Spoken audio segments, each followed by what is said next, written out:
How the hell are excuse me? How the hell are you? Welcome back. This is the second part of the Case of the Golden Idol. I believe last time what we got through here, 1, 2, 3, 4, 5, 6, is like the first half. I think there was 12 sort of segments total. It was sort of why I left off where I left off. So I'm assuming we're at the halfway point. Beginning now with chapter 3, which is the Ascent, mission 7. And there's like weird monster people which we hadn't really had before, so that's fun. So it was complications in the family, the cursed inheritance, and now the Ascent. So let's get into it. The strange practices of a secretive society. Oh, so they might have masks. So we've got, let's choose another thinking panel. We have a man tied up. With a strange tattoo depicting a hand and an eye. Okay, in your bag we have a loaded pistol. David, the gathering will be on March 14th. To follow our plan, we should be there at least 2 hours before midnight. The target will arrive in full costume. Grab rope and weapons. WK. We have some Ash Blair Finest Tobacco. And a pocket watch to David Gorin for a reliable service from EC. So EC is... shit, I can't remember all the names. But we know who EC is. A coil of rope. A shabby... formal coat. And a dagger. A hat. A second loaded pistol. A sword. A selection of hat drawings. And a clean new coat was in that bush. Meanwhile, we have footprints, and footprints. Alright, so that's two different sets of footprints going sort of down the way. And then one set in pointy shoes going that way, and another set. That could be either way, really. Interesting. So it looks like that's everything here, so let us enter this weird hobbit hole, I guess. So we've got... brothers wear masks appropriate to their house. So we have Dark Hands, Proud Beasts, and Water Snakes. Oh, okay, so it's masks. It's not weird like fish monsters. January 5th, 1789. Masters, I ventured on the Order's mission to reclaim our fire-breathing relic, and, with great resolve, punish the despicable enemy. I, with a few brave companions, fearlessly entered his hideout in a remote hunting cabin. But the devil had prepared a treacherous trap, and an explosion slaughtered my dearest friends as we entered his study. So that was like the last case we just did. Thanks to my sturdy physique, I survived the blast, only to be assaulted by the enemy's lackey, assassin warrior David Gorin, and a pack of bloodthirsty hounds. After an hour of fight, I received numerous deadly wounds, in spite of which I prevailed and defeated my assailants with my martial training. I discovered the enemy's dead body, slain by the trap of his own making, but no trace of the relic. I am forced to go into hiding because the government's watchmen are tracking me. Once I have recovered from my deadly wounds and shaken off the watchmen, I will send you the next report. May the Griffin awaken. Walter Keane. Okay, number 2. October 20th, 1789. Masters, I must apologise 1,000 times for my absence, but my road to recovery was full of peril and valour that cannot be sufficiently conveyed in writing. The government dogs and spies chased me tirelessly, and I was forced to seek refuge in Aquitania, to recover from my still dire wounds. There, I finally bested my pursuers with the help of Lazarus Hurst, a young, resourceful gentleman whom I met in a remote manor one dark winter's night. Not only did he earn my trust by stepping into the fray against the villains, but he turned out to be well versed in the arcane arts. Of course, not yet close to your skills. I have finally recovered and plan to return to Albion. I suggest that Lazarus would be a fine addition to the Order. I vouch for him and will invite him to undergo the appropriate trial. May the Griffin awaken. Walter Keane. Alright. January 16th, 1790. Illuminated Masters. I object to the admittance of the individual Lazarus Hurst to our brethren. I submit that our dark-hand brother, Walter Keane, who vouches for him, cannot be trusted, because he is a liar and a thief. Liar and a thief. Liar and a thief. Oh, it's just missing a space. Liar and a thief. I am certain that, on dispatching our enemy, he kept the golden fire-breathing relic for himself. Nothing will move me on this. He must produce the relic, apologise personally to me, and afterwards be expelled from our brotherhood. Sir Geoffrey Sinclair. Alright, then we have... Brothers wear robes appropriate to their rank. Master, Steward, and Initiate. 3, 2, 1. Alright, let's go to the upper room first. People. So we've got Ritual of Squabble. Only initiates can be defender and accuser. The sword must be borne by any dark hand. Required decorations of the hall, the Grim Reaper, the never tiring teacher, and the feeder of mouths. Ritual of Conflict. The accuser must deeply hate the defender. The sword must be borne by any initiate. Required decorations of the hall, the never tiring teacher, the keeper of treasures, and the mirror of the soul. Fascinating. The Ritual of Dispute. Only stewards or higher rank can be defender and accuser. The scepter must be borne by Water Snake Master. Required decorations of the hall, keeper of the treasures, never tiring teacher, Grim Reaper. Ritual of Discord. The houses of the accuser and defender stand behind their brother. The scepter must be borne by Darkhand Master. Required decorations of the hall are the speaker of to the blind, the Grim Reaper, and the keeper of treasures. Okay. And up top... Oh, I accidentally already did a thing there. Done when an accuser has challenged a defender. Both drinkers must be barefoot. The substance is added depending on the severity of the accusation, including deadly poison. Add substance to one of the cups. Defender chooses first. Accuser chooses the remaining. Both partake in the wine cups. Alright. The Griffin has spoken. Oh, what was that? A tray with a small vial of unknown substance. The skull bottle cap would lead me to believe it's some sort of poison. And a ruby ring. I've seen a lot of those, but they haven't really come up as important yet. The Griffin has spoken. A ruby ring. 2 cups on a stone altar. They contain some wine, but are almost empty. It's also sitting on a giant book. The Griffin has spoken. A silver tankard with some red wine in it. And a ruby ring. We then have you. Let us await the results from the chamber below. Ceremonial sword. Ruby ring. The Griffin has spoken. Ceremonial scepter. And a ruby ring. And finally for this room, we have corpse. Oh, the man in the mask is not breathing. A ruby ring. Alright. Oh no, that's just leaving. Oh, I see. Yeah, we came from that way. Which just leaves down here, and we still have 5 clues to get. So we've got man carrying house, bald man eating, fish in the house, man wearing a coat in the sun, unclothed in the snow. We have this man with pokers. Prepare to receive what you have earned. February 10th, 1798. Brother, a member of our order has proposed a new candidate to join our brotherhood. Our brother's trustworthiness, however, has been challenged. Therefore, we have decided to take measures to resolve the fate of these individuals. If the brother proves himself, he can vouch for the newcomer. If the newcomer survives the appropriate trial, he will join our ranks. You are summoned to join our gathering on March 14th and fulfill your role in the rites of the Brotherhood. Council of Masters. So, eye poker, lion poker. Ruby ring on his finger, ruby ring in his pocket. And you will be the guy being vouched for.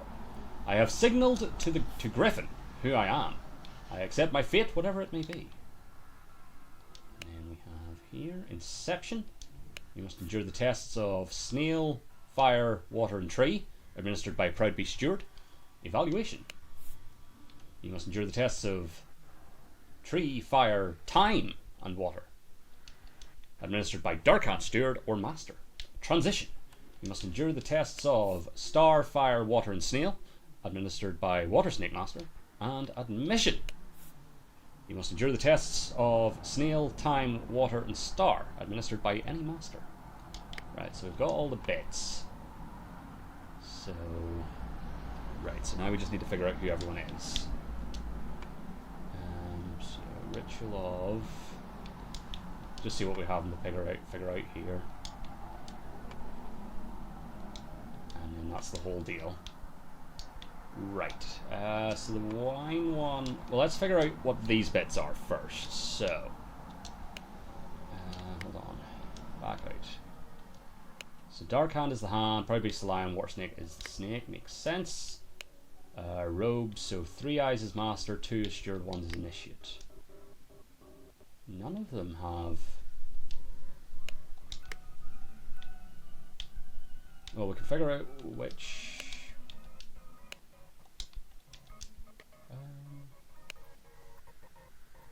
Interesting. Squabble, conflict, discord. None of these are what those would be. Well, you are. Give me a second to read. Note. Back. It's down here, yeah. Where's the boy's name? You're Lazarus Hurst. We know that. Lazarus Hurst? You are. Hold on, did your notes? So, member of order, decided to take measures. Appropriate trial, he will join our ranks. So, what trial? Right, so. Accuser has challenged the defender, both barefoot, so these two are the ones who did the thing. But yeah, none of these guys have eyes on their robes. Well, that's the Grim Reaper.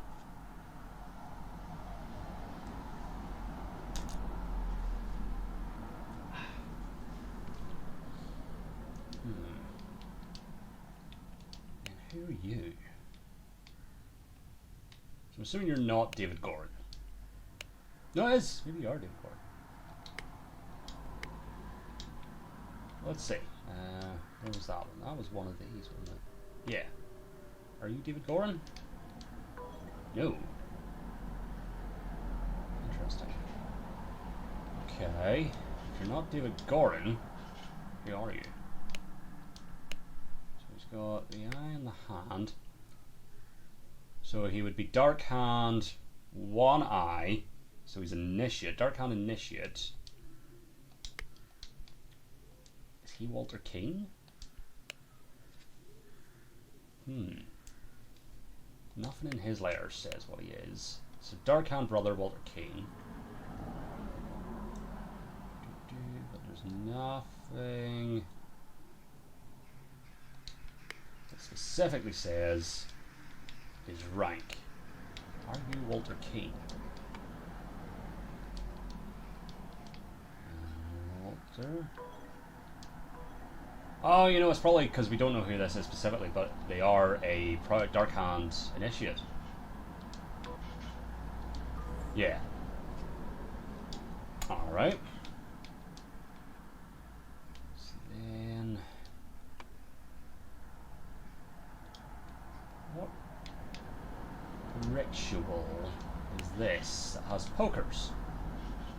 So he would be a Proud Beast initiate.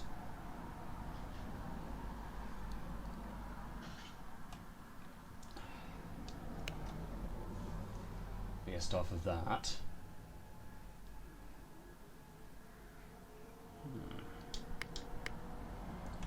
But none of these rituals mentioned here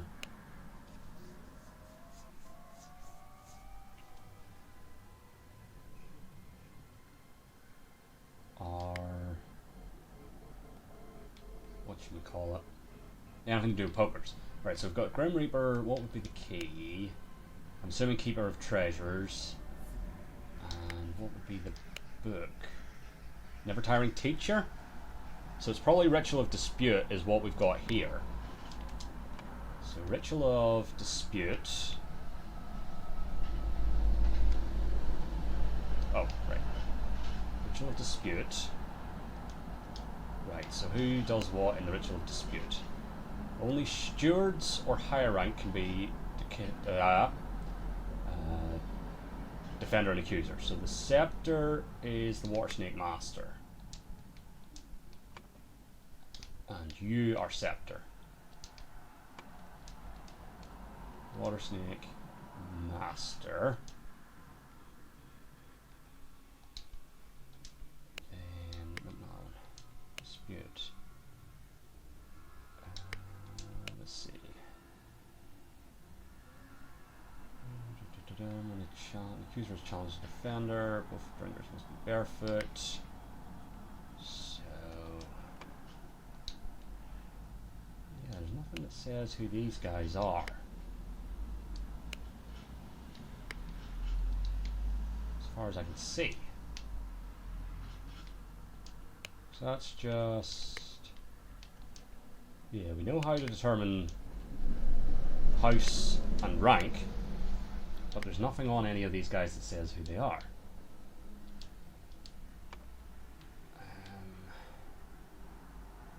Don't know which ritual this is. So, only initiates. So this must be ritual of squabble that he's doing. Because it's only initiates.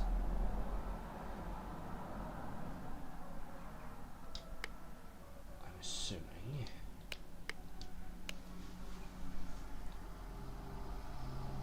That's for this room. Hold on.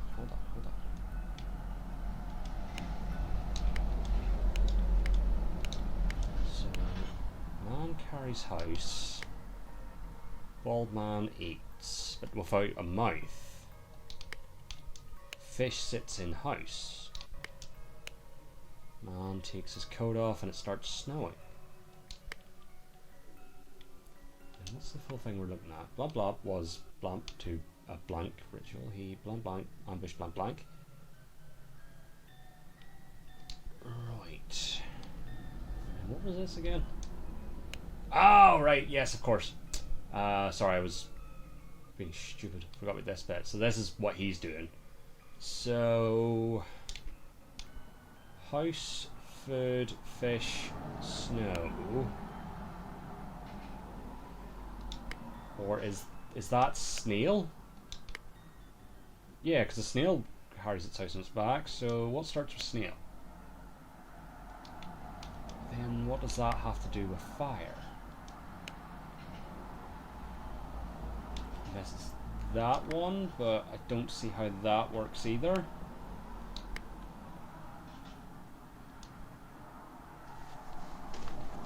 Right, so it's definitely starting with snail, so it's either inception or admission.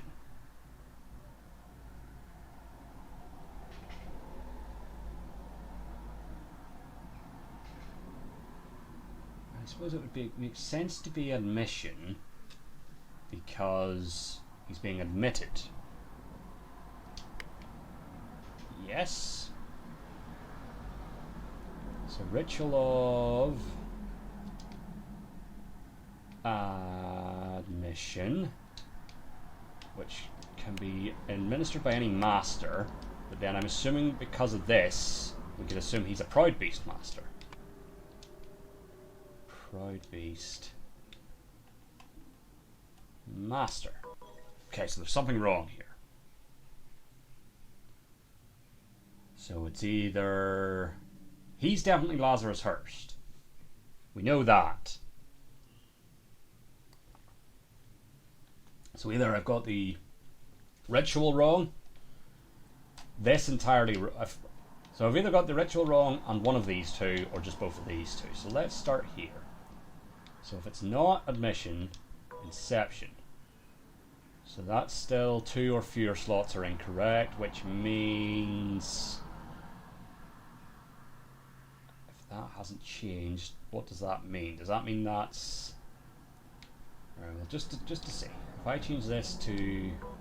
No, so that stays as regardless. I'm going to keep that as admission. No, because if that was wrong and both of those were wrong... Right, so...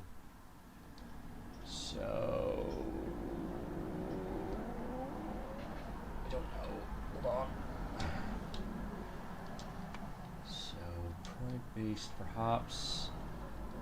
Steward, because wait a minute. It would be Proud Beast Steward if it's Inception.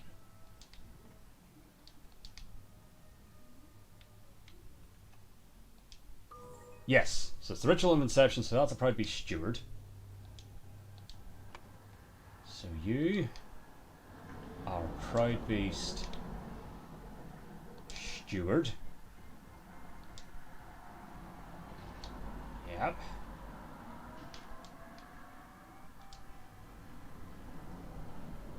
Then how do I figure out who the rest of these fellas are? We also still have to figure out this. Is there something that says... There's nothing that says what colour robes mean what, is there? And you were a Dark Hand Initiate. So David, the gathering will be on March 14th. To follow our plan, we should be there at least 2 hours before midnight. The target will arrive in full costume, grab rope and weapons. WK. Walter Kane, as we now know.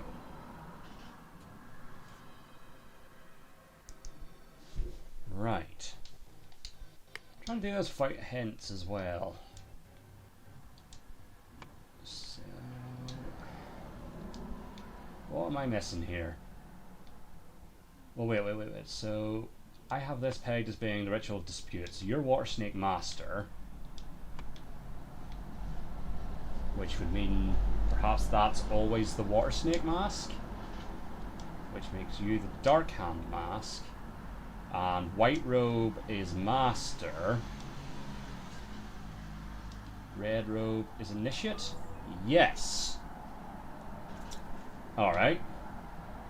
So, you are Proud Beast Master.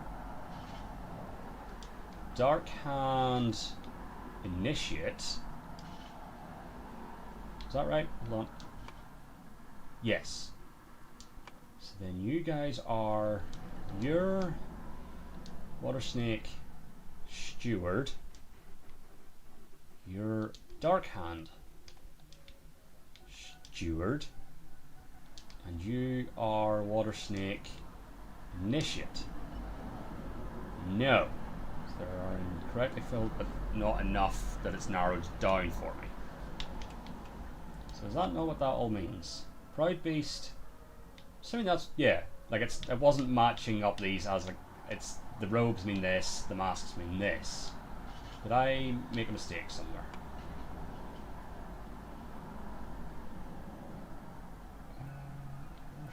So, White Robe is Master, Red Robe is Initiate, Green Robe is Steward. So, start there. So Initiate, Steward, Steward, Initiate, Master, Master. Green Mask is Dark Hand.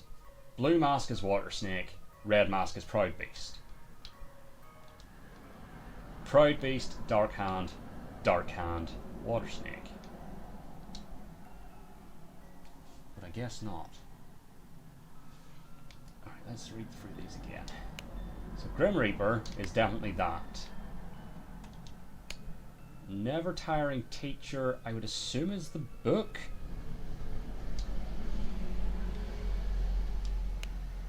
Feeder of Mouths. Never Tiring Teacher. Keeper of Treasures, you would assume is a key. And what was the other one? Mirror of the Soul. Well, that would be an eye. Eyes are the mirror of the soul.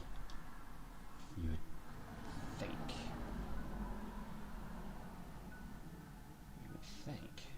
Grim Reaper, Never Tiring Teacher, Feeder of Mouths. I don't know what that one would be.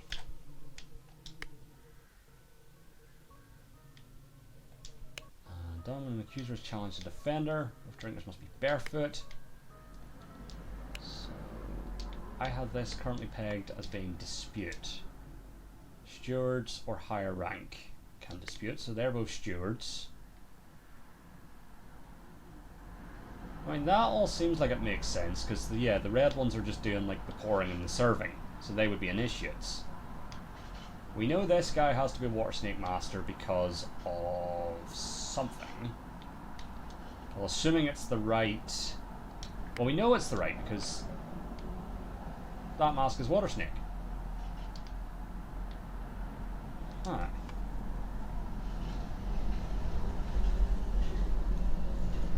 So what is incorrect here? Is the question.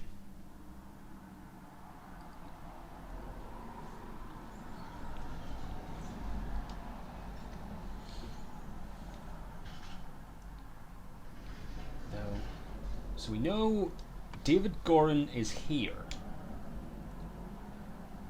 and has presumably taken the... He's pretending to be this Dark Hand Initiate. So this guy is David Goren. David Goren. Now can we figure out who any of the other guys are? Oh, well, we know then that one of these two is Walter Keane. Hold on. And I'm assuming Jeffrey Sinclair is going to be the one who challenged him. Do we have anything that specifically highlights that? No. Also, that's the only other name we have, isn't it? So we have David Goren, we know where Lazarus Hurst is, so it's Walter Keane and Jeffrey Sinclair. So, the two guys here are going to be Walter Keane and Jeffrey Sinclair. I just need to figure out what their house is. So, well, we know. Okay, so Walter Keane's a Dark Hand, so this is Walter Keane. Walter Keane. Oh, no, it wasn't done. And this is Jeffrey Sinclair. Right, so we have the whole thing. So,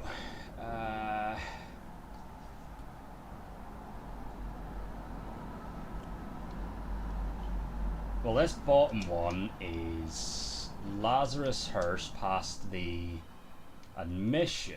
Was that admission? Hold on. Inception.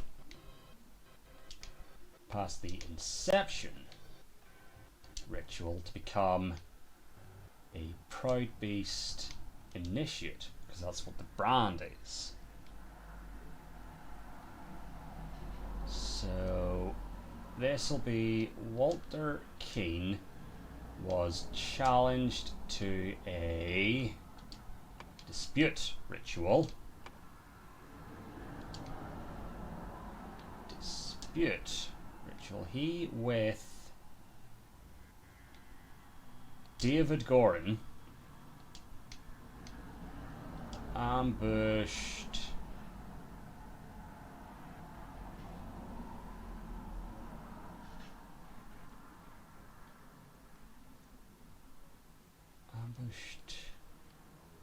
well, the person that was ambushed was just Dark Hand Initiate.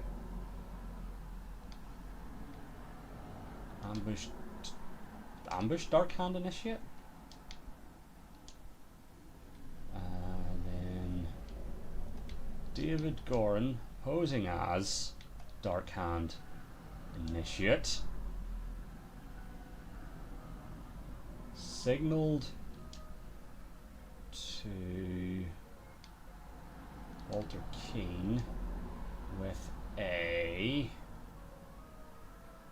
something which had no something. So then Jeffrey Sinclair drank the other cup and died. So Walter Keane was challenged to dispute ritual. He with David Goren ambushed Dark Hand Initiate. David Goren, posing as Dark Hand Initiate, signaled to Walter Keane with a something. Okay, so back to that room for me a second. Signaled with something.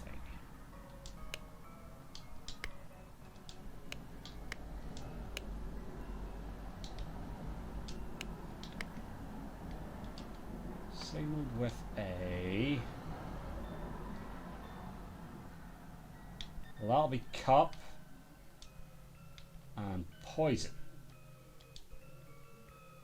So signalled with a tankard. Nice! Oh my god, I got that without any actual fucking clues or hints even. So, after being challenged to a ritual with potentially deadly consequences, Walter conspired with David to devise a plan which would ensure his own safety. They captured a Brotherhood member on his way to the gathering. David took his costume so that during the ritual of dispute, he could indicate to Walter which cup was poisoned. Therefore, Walter chose the safe cup, and his opponent drank the poison and died. Nice.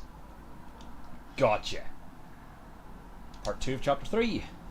The crowning celebration by the lighthouse. So, we've got a very dead water snake master. What was that again? The man is not breathing and has a severe wound in the back of his head. His arm appears to be broken. Ruby ring. Water snake master. Lately I have experienced disturbing dreams and I feel cursed. Are you the source of this with your magic? Desist immediately and know that, when pushed, my rage is absolute. Do not toy with the well-being of the Empire's general, for I do not tolerate being attacked. In my many voyages I have learned the dark arts too. If need be, I will summon 1,000 invisible demons to crush your bones. Proud Beast Master. Dear friend, it is not so simple for me to get you a seat alongside me on the court of directors of the Seven Seas Company. As a doctor, I recommend you to stop obsessing over it. It will only unbalance your humours. Let us discuss alternatives at the next party at Kensington Palace. Alright, we then have a telescope of some sort. Maybe not. Some sort of instrument. Both legs appear to be broken. Footprints. A set of heavy wooden oars. 5 strange looking masks. Alright, so I'm assuming by the fact that it's, specifically highlighted his shoes. They're all being sort of highlighted. Shoes. He's got spurs. Okay. So right now, if I were a guessing man, it's probably you who did the thing, because also you're holding the thing that certainly looks like it belongs to that. So that'll be the golden idol is enclosed within the handle of an ornamental cane. Yeah. Ruby ring. A golden snuff box filled with opium powder. And you are a AM. Drawing of hats. Dear Master McBean, these threats to contact the Chief Inspector about my past offend me greatly. Being an honest soul, I have no choice but to comply with your base demands. I may have invited Lazarus into our brotherhood, but he has not shared all his secrets with me. Luckily, I had an opportunity to see him practicing this miracle. He has a magical artifact hidden in his cane. When performing the miracle, he input the following glyphs. Cane, square, square.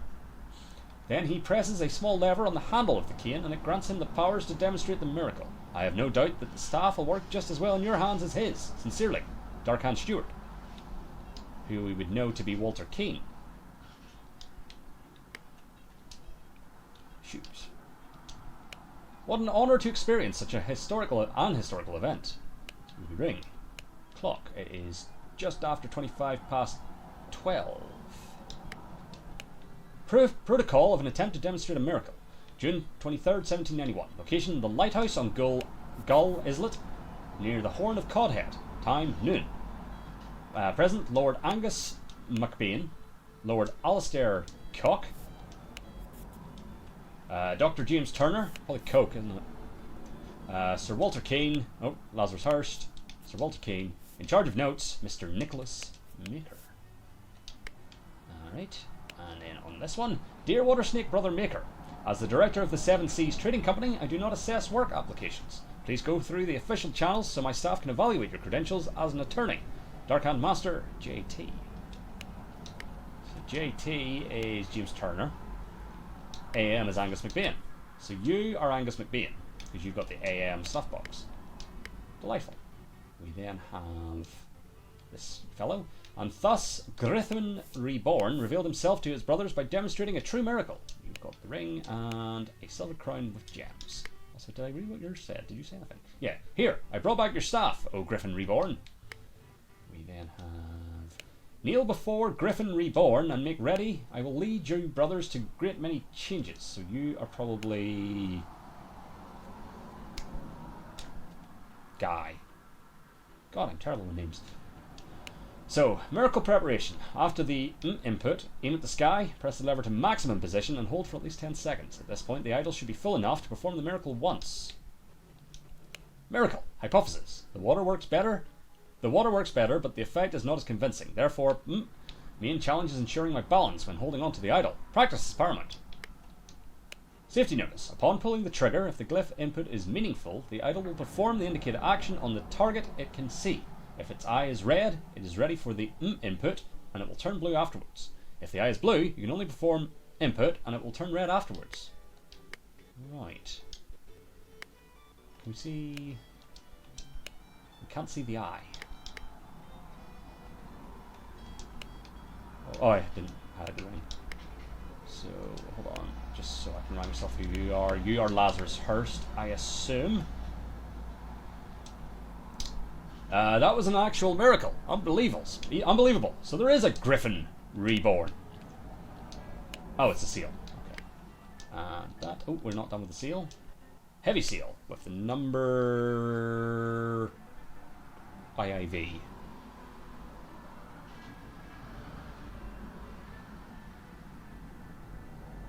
These 5. But it would be VII 7. Oh, it would be 7 when you stamp it. Yeah. Hold on. Rules. Griffin Rebirth. The one who claims to be Griffin Reborn must perform a miracle. If someone repeats the miracle, it is proven that it was not a miracle, but mere magic. Claimant is punished with death. If no one can repeat a miracle, the masks fall. Claimant is crowned as Griffin Reborn. History. In 1725, the first Dark Hand, Lord Harrington, demonstrated flying. Jumped off a cliff to his death. In 1756, Proud Beastmaster Lord Pledsley performed a seance talking to the spirits. Lord Angus MacBean repeated the miracle, proving him unworthy. Did I not click those? No. In 1764, Dark Hand Master Lord Jones demonstrated the creation of a homunculus. Lord Angus MacBean produced a homunculus as well. In 1771, Proud Beastmaster Lord White carried out the hypnosis of his servant. Lord Angus MacBean hypnotised the same man as well. Right. So you've sort of been matching miracle for miracle with dudes to stop them being proclaimed Griffin. But you seem to be on board with our young man here being Griffin Reborn, whose name I keep forgetting. Lazarus Hurst. And despite having all of our clues, the door is locked from the inside. There's more to look at. By guarding the lighthouse, you guard the Empire. General Alistair Coke. And a trapdoor that connects the staircase to the top of the lighthouse. Not locked. Okay. So, people who had the magical relic in their hands chronologically. Right, so we know... Well, Angus MacBean would have had it last, because he's currently holding it. Angus MacBean. Then at some point, you would have had it, and you would have had it. Does your thing say who was Watersnake Master? No. No, it doesn't. I need to think about that. So that's... Okay. And then this is just who everyone is. So we know you to be Lazarus Hurst. You to be Angus MacBean. Angus MacBean. Then you are presumably... Are you Nicholas Maker? Nicholas... Where are you? Maker. Then...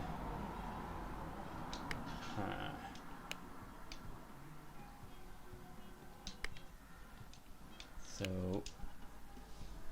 we have Angus MacBean, Nicholas Maker, and Lazarus Hurst. all presumably filled in. Yeah, so that leaves us with Walter Keane, James Turner, and Alistair Cook. Let's see, any notes? So, Water Snake Master. So that is presumably you. Your friend. Okay. So it's not so simple for me to get you a seat alongside me on the court of directors at the Seven Seas Company as a doctor. Right. So James Turner is on that. What's other note? Dear Water Snake Brother Maker. Darkhand Master is JT.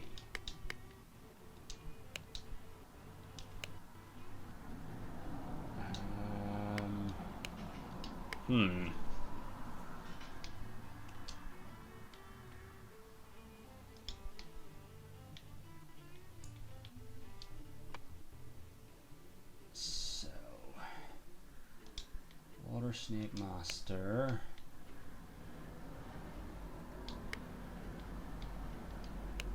Oh, wait. History. So, Proud Beast, Angus McBain doesn't say what he is. And of course, these guys are all dead because Angus McBain proved them to just be performing magic, not miracles. But, no, I suppose it wouldn't necessarily mean that he wasn't. Well, he's wearing green, so he's a steward.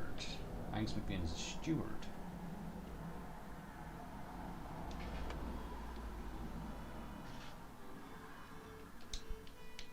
What's this one? Blump, Blump, blackmail Blump, Blump to find out how Blump would perform the miracle of Blump. So that's gonna be Lazarus Hurst. Miracle of... What miracle did he do, actually?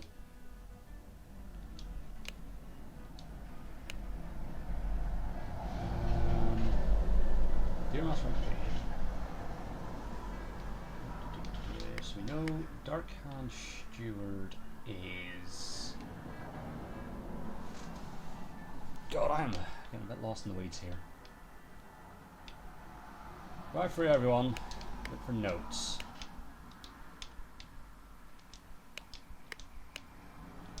So, Dear Master McBain, these threats to contact the Chief Inspector about my past offend me greatly. Being an honest soul, I have no choice but to comply with your base demands. I may have invited Lazarus into our brotherhood, but he has not shared all his secrets with me. Okay, so Angus McBain blackmailed Walter Keane to find out how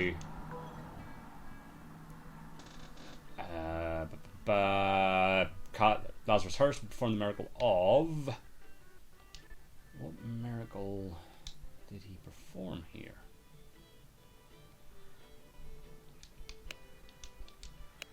Right, so miracle preparation, but bump, aim at the sky, press the lever, at this point, notice perform the miracle once.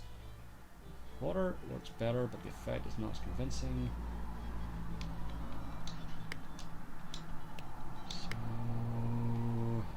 what miracle?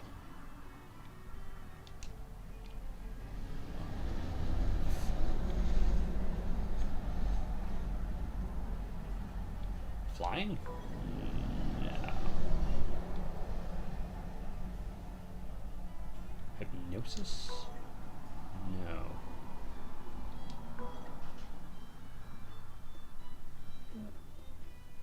I don't know. Also, that's the wrong. It's Angus McBain. Thank you. Angus McBain blackmailed Walter Keane to find out how Lazarus Hurst would perform the miracle of flying. It was flying. I just got the name wrong. Right. So it'll be Walter Keane, Lazarus Hurst. No. Lazarus Hurst Walter King? No. Okay. I need to figure out who everyone else is before we can really get down to business here. So...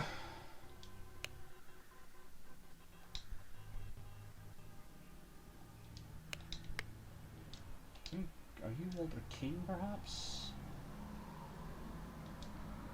No, not you. You.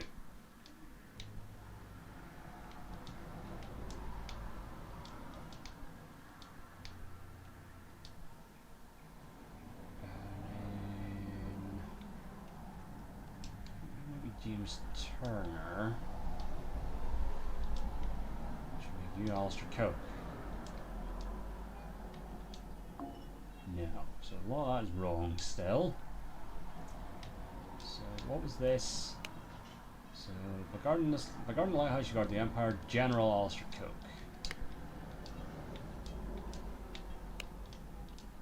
Trapdoor that connects the staircase to the top of the lighthouse, not locked.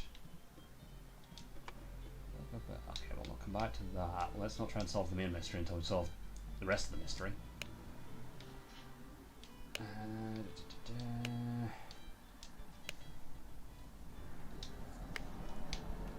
Who is the Water Snake Master? Well, we know he's not James Turner, Dr. Turner, because he's written him a letter. And if he's not Dr. Turner, he is either... And he's not Angus MacBain, and he's not... So he's not Angus MacBain, he's not Dr. Turner, he's not Lazarus Hearst, and he's not Nicholas Maker. So he is either Walter King or Alistair Coke. It could be Walter King, because he has killed him to silence him. Walter King. But then, I don't know how to figure out who these two are. But assuming everything else is right, then you are perhaps James Turner and Alistair Coke, but there's still a lot wrong there. Let's see, hold on. Lord Angus MacBain, Lord Alistair Coke, Dr. James Turner, Walter King, Mr. Lazarus Hearst, in charge of notes, Mr. Nicholas Maker.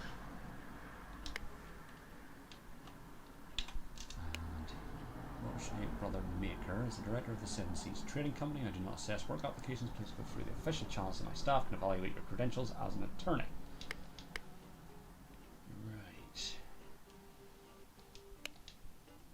there something in the shoes I'm meant to be noticing?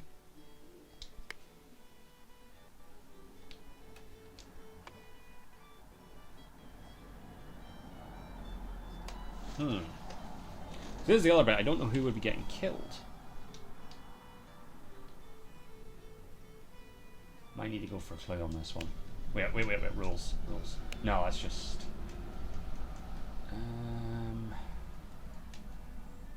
thought it might be something about like who does what. 5 strange looking masks. So we've got 2 Dark Hand, or 2 Proud Beast, 2 Dark Hand, 1 Water Snake. Because we've also got Water Snake here. So, Master, Proud Beast. So, Proud Beast Master has threatened him.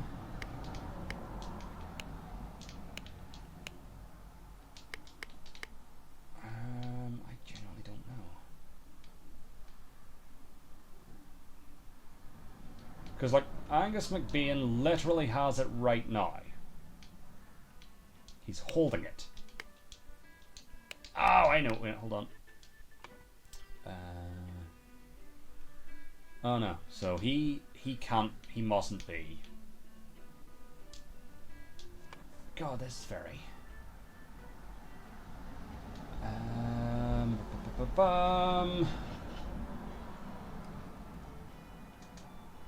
Oh, I'm an idiot. Where are you? You're not Angus MacBain. You've taken Angus MacBain's thing. You are Walter King. You are Angus McBean. There we go. Because, yeah, Walter Keane's a steward. Which means this is Angus McBean. And this is Walter Keane. Right. So, something, something, something, something. The something's using the something to demonstrate the miracle of something and become. Okay, so that's going to be Lazarus Hurst. What's in the grey? Ah, okay. So Lazarus Hurst jumped from the lighthouse using the idol to demonstrate the miracle of flying and became Griffin Reborn. Something, something, something, something, something, something, something, something. There's something afterwards. This resulted in something, something's death. Well, this is Angus McBean. Angus McBean's death from a head wound. So, this presumably is Walter Keane. Something the something something something the something afterwards.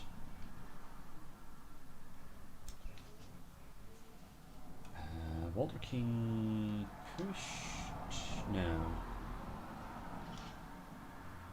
attacked with the, no. So Lazarus Hurst jumped from the lighthouse using the idol to demonstrate the miracle of flying and became Griffin Reborn.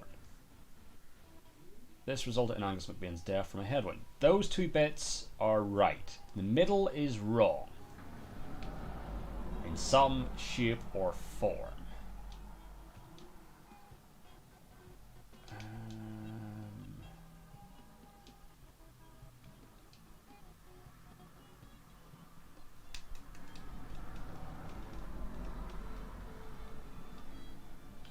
And it's at least 3 of these are wrong, which could be this bit.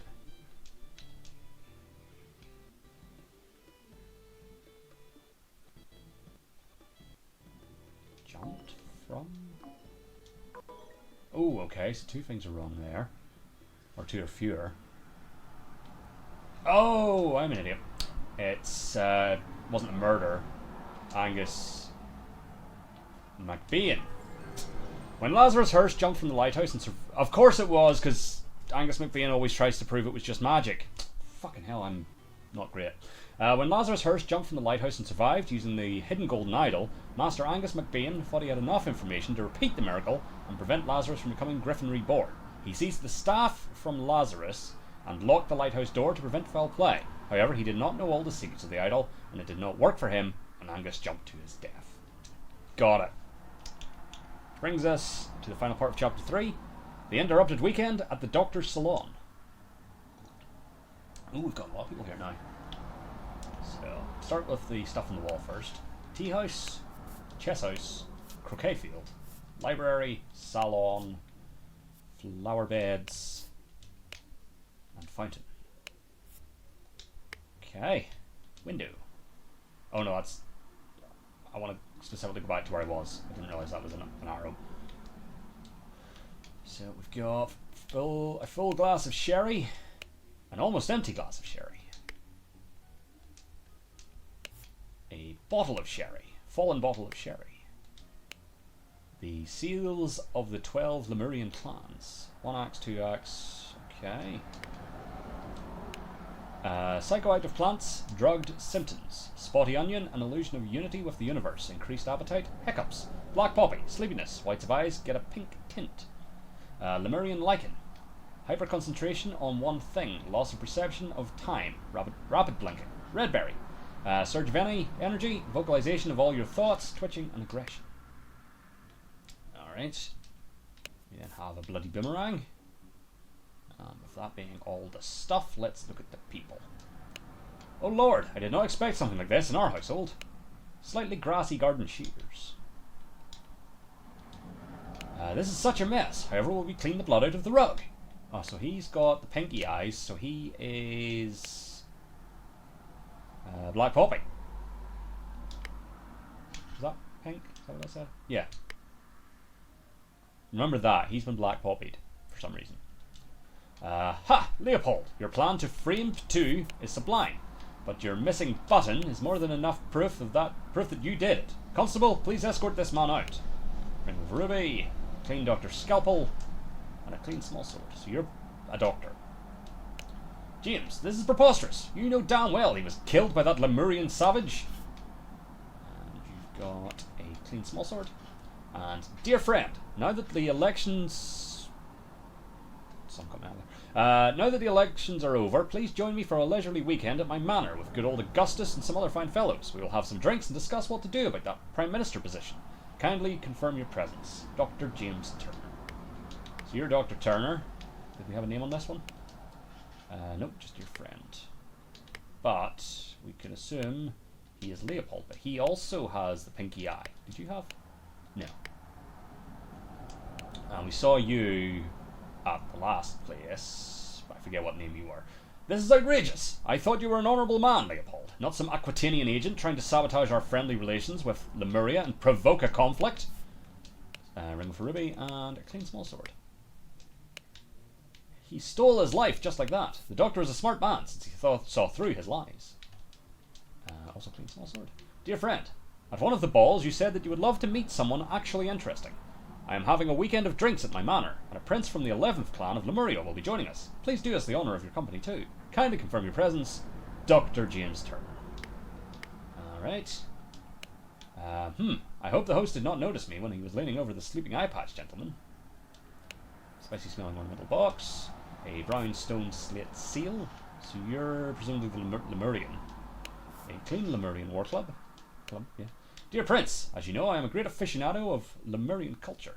It would be my pleasure to invite a member of the Two clan to spend a leisurely weekend at my estate with some of our own political dignitaries. Kindly confirm your presence, Dr. James Turner. And dear Prince, I heard that you got invited to party. Heard that you got invited to party by the director of Seven Seas Company himself. I know you hate associating with these invaders and thieves, but this might just be the opportunity we seek to reclaim our honour. Ooh. And from this, we know something. So, that symbol and a bunch of hands on a thing. Which is none of those? Wait, let me see your box again. No, there's no two hands holding an axe. Interesting. Come back to that. Meanwhile, thing on his hand. Sure. Dear friend, the elections are over, so let's uphold tradition and have a leisurely weekend at my place with you and Leopold to discuss the Prime Minister situation. Please join us on May 12th. Kindly confirm your presence, Dr. James Turner. May 8th, 1792. Were they all May 8th? May 8th. Who else had a letter? You did. May 8th. Okay, so they were all sent on the same day. Yes. Which brings us to you. Oh God, believe me, my lord, I do not feel comfortable arresting a prime ministerial candidate, but I must ask you to follow me. And you are Constable number 1, Arthur Faulkner. So, testimonies. Leopold claims that Leopold claims that he had a glass of sherry with James in the library and became drowsy as he was falling asleep, saw the Lemurian observing him through the glass door, woke up, found the butler on the floor asleep, woke up the butler, entered the salon and found the body. Upon inspecting the weapon, deduced that the Lemurian was the murderer, instructed the butler to raise the alarm. Gideon claims that played croquet with Ergen in the morning. They got bored and went to drink tea in the tea house. Ergen drew his attention to the interesting design of the chess house, saw Lord Alistair Coke lecture the butler, saw Master Turner come to the chess house and send the butler away, just as Ergen was remarking on the beauty of the chess house, saw Lord Alistair leave the chess house and return shortly afterwards. Ergen, slightly difficult to understand what he says, potentially because he has challenges with our language. Claims that everything young Master Bell says is absolutely correct. James. He drank a glass of sour sherry with Blanchard in the library in the morning. Then he went to the chess house where he found Lord Alistair and the butler. Ordered the butler to clean up the library and get rid of the bad sherry. Spent the rest of the time playing chess with Alistair until the alarm was raised. MB. As the master of the house, he led the interrogation of the suspects. Alistair. Claims that in the morning he practiced chess at the chess house and educated the butler on his lack of military training. Sometime in the afternoon, Dr. Turner arrived and sent the butler away. They played together and he was very close to winning when the alarm was raised. Podrick claims that served Lord Alistair in the chess house in the morning. His master arrived and instructed him to dispose of the spoilt sherry that he and Leopold, I'm assuming, that he and Lord Leopold had drunk, and then go and assist Mr. Spade in the garden. On entering the library to take away the glasses, found Lord Leopold asleep. Suddenly was overcome with dizziness and fainted due to his weak heart. Was woken by Lord Leopold and instructed to raise the alarm. Then saw the deceased lying in the salon.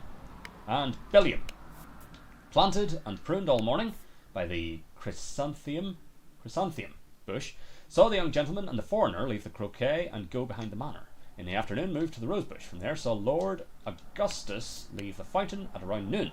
Continued his work on the roses until the alarm was raised by Mr. Hill. That's the testimonies. And we're not done with you. What did I miss? Oh, you're clean Constable Spike. Let's do more of... Oh, that's also just the way I... Okay, let's start here. Chrysanthemum bushes. An unfinished croquet match on the grass field. 2 cups of spicy smelling tea, one almost empty and the other one untouched. That's a chessboard, alright. London Gazetteer, New Order Party, Loyalists, Moderates. May 11th, 1792. Who will be the new Prime Minister? Election results, New Order Party 36, Moderates 32, Loyalists 29.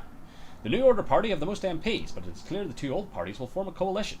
This means either Loyalist leader Blanchard or Moderate leader Valentine will become the Prime Minister, leaving Lazarus Hurst and his party in the opposition. Ooh. Rosebushes. So that's all of that. So, location of the suspect when the body was found. We'll get back to that in a second because we're still missing one. We're missing a mystery. Interesting. Right, so... You are Dr. James Turner.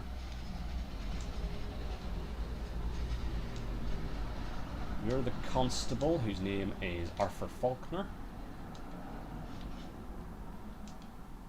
Arthur Faulkner. You will be the butler and you're the gardener. What were your names? So, William is the gardener. I don't have a last name for you just yet, but you are Billiam. Go through these one by one, so we're trying to piece together names. Mr. Hill is the butler because he was instructed to raise the alarm. And you are Hill. I'll have to get... No, not you. You are Hill.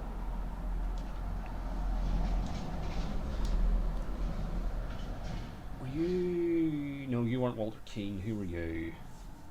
Well, hold on. Let's see what names are familiar to me. Well, you are... Where are you? You're 2. Then you are Leopold. Again, we're looking for a last name still. We'll get there. So... Podrick. Served Lord Alistair in the morning. Okay, so you're the butler. So the butler is Podrick.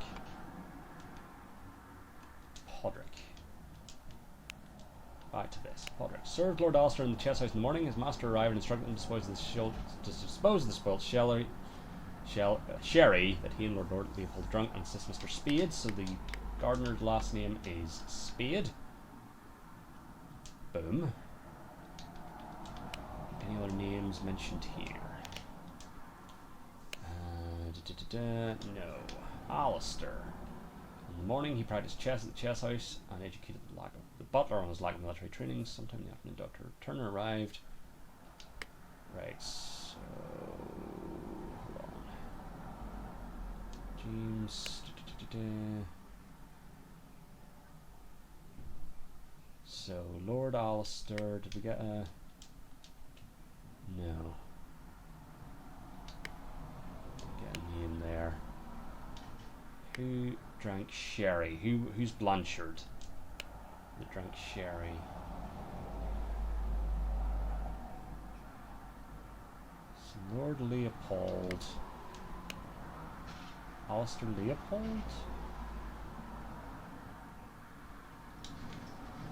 I'm not sure. James. Sour sherry with Blanchard. And we also have a Master Bell.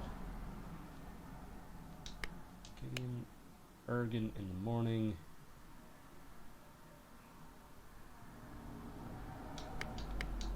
So, to Ergen? Don't know. Still haven't figured out who's the fucking corpse from any of this. Leopold. James in the library. Okay.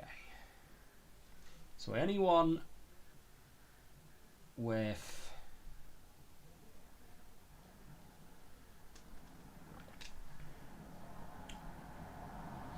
anyone with the pink eyes has been black poppied.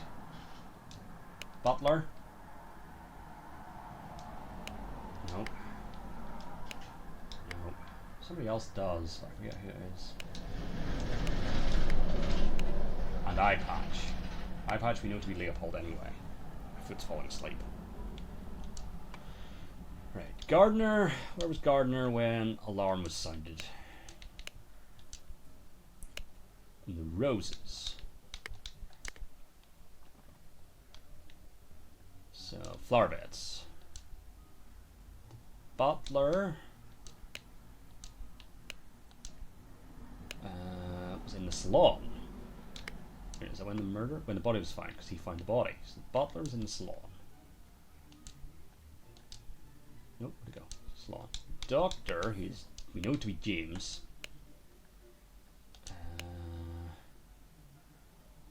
Chess in the chess house.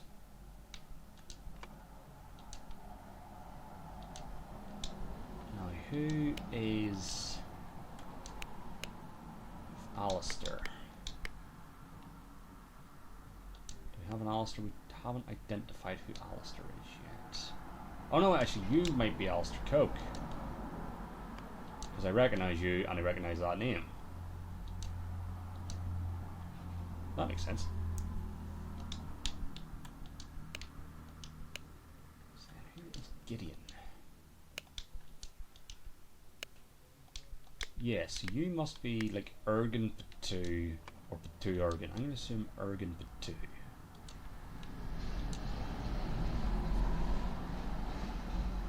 Yeah. So hold on.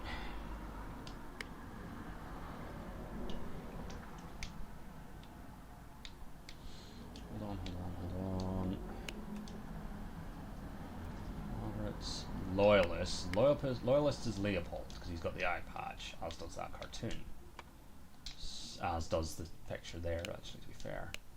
So Leopold was also in the salon. Was the butler in the salon? Was woken by Lord Leopold and instructed to raise the alarm. Where was he? He was library. That's my mistake. Butler was in the library. So the prince is you. Ergen. So I assume you're the young man, so you're Master Bell. Still haven't figured out who the corpse is. So we have Leopold, Bell. We haven't got names for them. Nor have we... Well, you must be Valentine. Also, we missed a thing from you. Listen, apologies for the shouting match yesterday. Let's continue our discussion at noon. Leo. What was that? Yes, the man is not breathing and has a huge vertical wound on his forehead. So...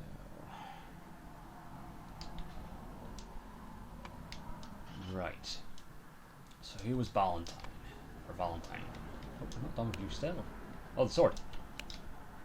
Let's see. Did that have anything about who? Just that you are Valentine, we didn't get a first name there.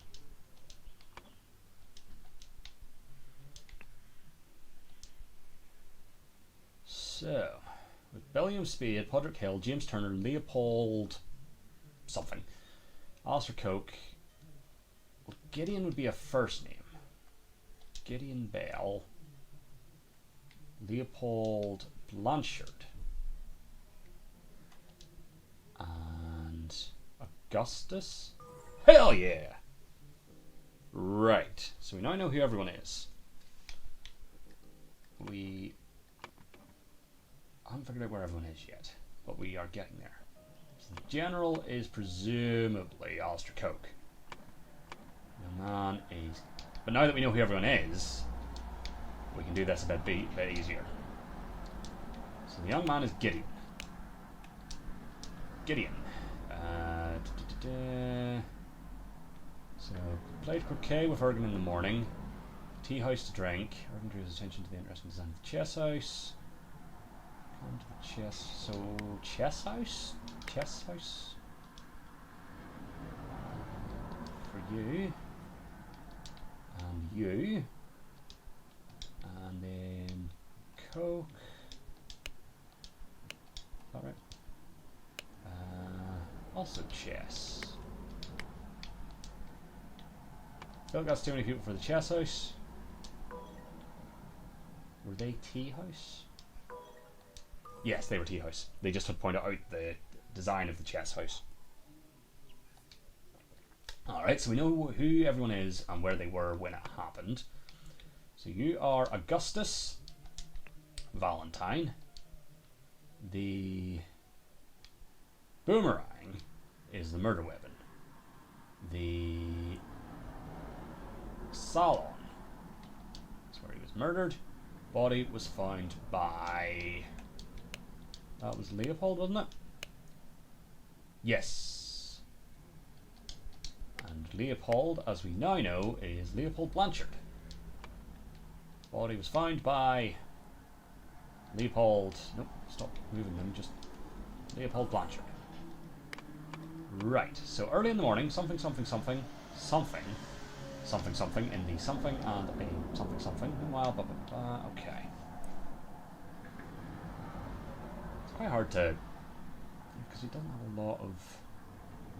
Early in the morning, something and someone, somebody did something in this did something to somebody in this something and something a something.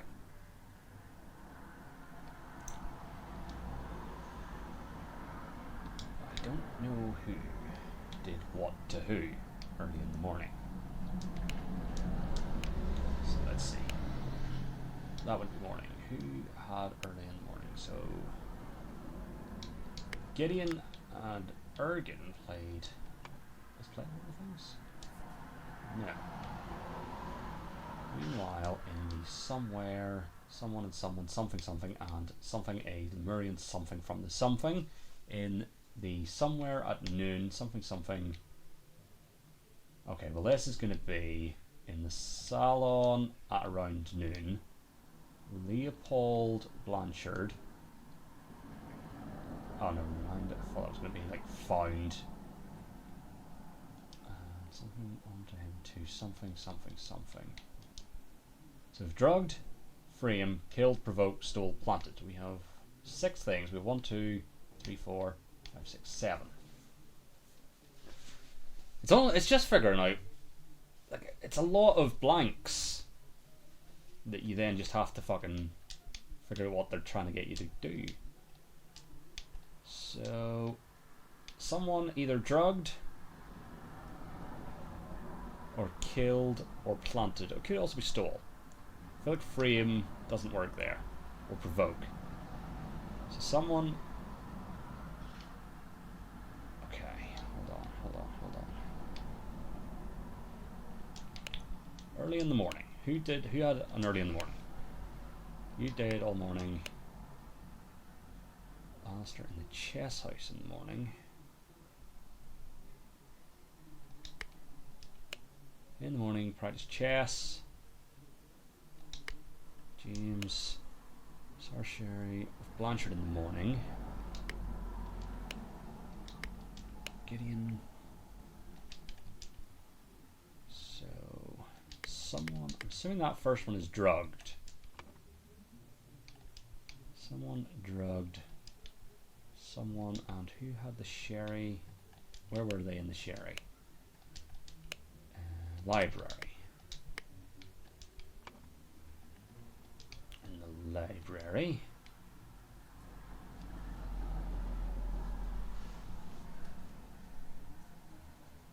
And who got?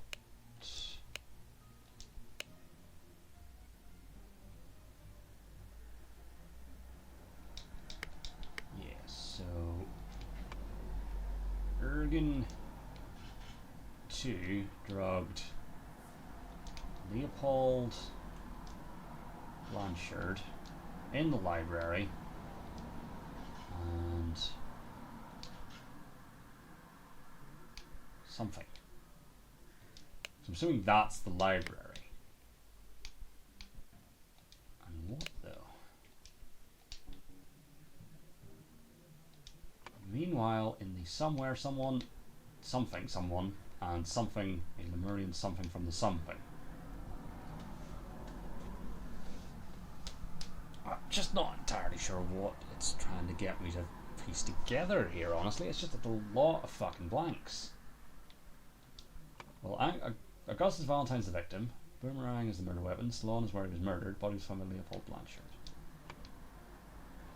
And that'll be planted on him to frame someone.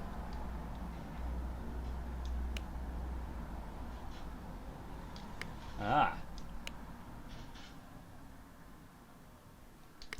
Right. So, bottom bit is...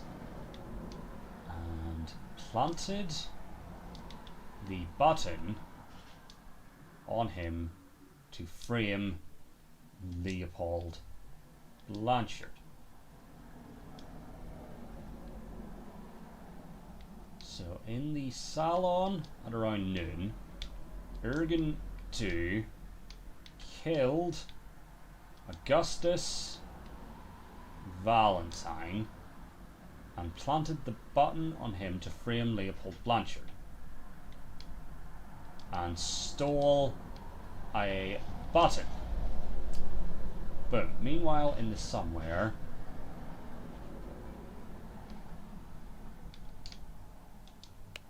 Boomerang's missing. Okay, so stole a boomerang from the salon. Meanwhile, in the somewhere, two people, something. Meanwhile, in the blank.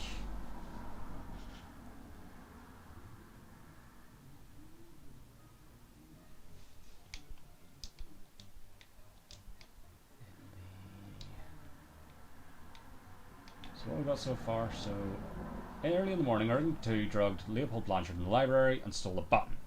Meanwhile, somewhere else, someone did something and stole a Lemurian boomerang from the salon. In the salon at around noon, Ergen 2 killed Augustus Valentine and planted the button on him to frame Leopold Blanchard. What's this middle bit?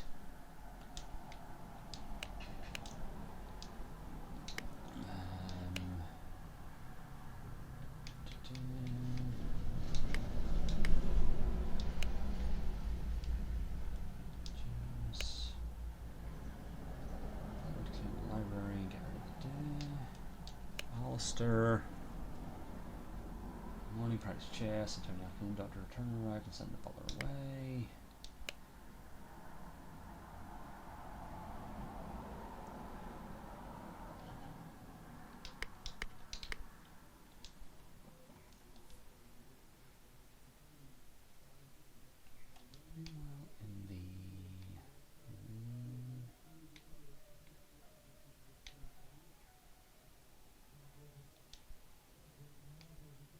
So it's Urgan again.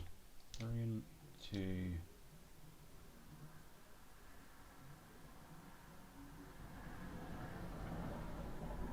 Unless that's where he killed. In the salon. Urgan to killed. Augustus Valentine.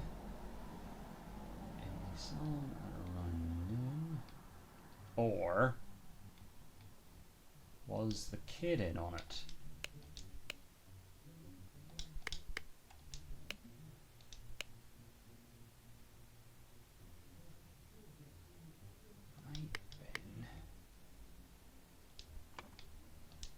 Gideon's sort of given him an alibi.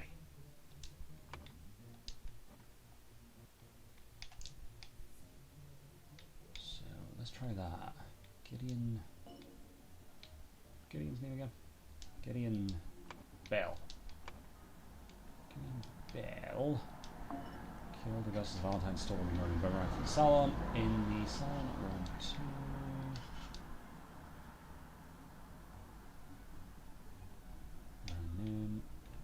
Drugged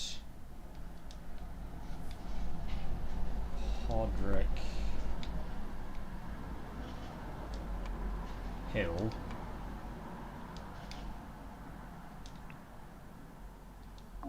Planted the button now. Pretty sure about the first one. Pretty sure about a good chunk of the last one. I'm going to just go for hints here.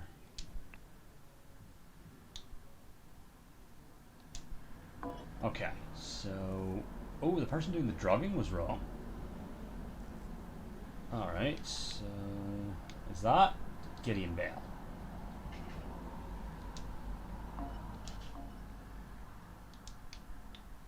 Then, hold on. Let me see that again. No, that's also... Who did the drugging then? Why was someone else involved in the drugging?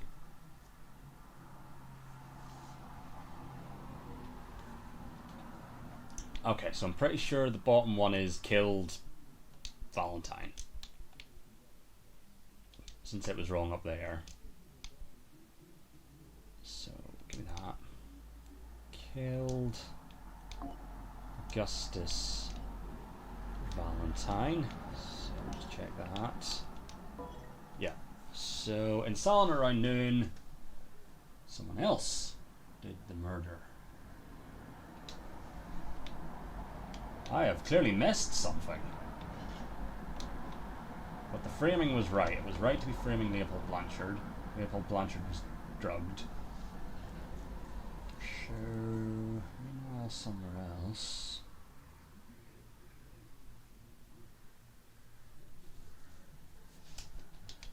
I'm going to need hands. On the drugs. Consider this, my friend, some symptoms of drugs are clearly visible. It's possible that more than one drug has been used. Observe all the people present. Who could have been drugged? Who could have drugged whom and why? Alright. On the criminal activities. Just a thought, my friend. Someone has been killed for sure, but some things may have been stolen as well. Some to serve the purposes of the killer. But sometimes thefts may occur that are unrelated to a murder. Count all the valuables, some will be missing. Okay. On the motivation of the suspects.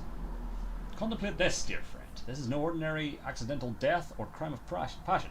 There is a plot. Why was the victim killed in that manner? Who benefits from the death and the accusation?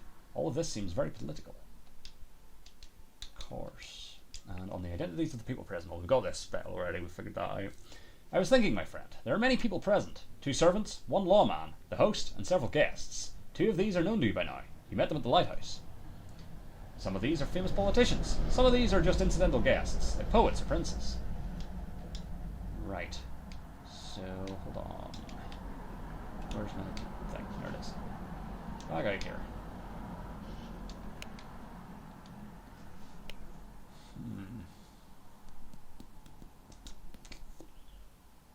So, yeah, Lazarus Hearst, it would be in his interest to kill you and frame you. That gets rid of both of you.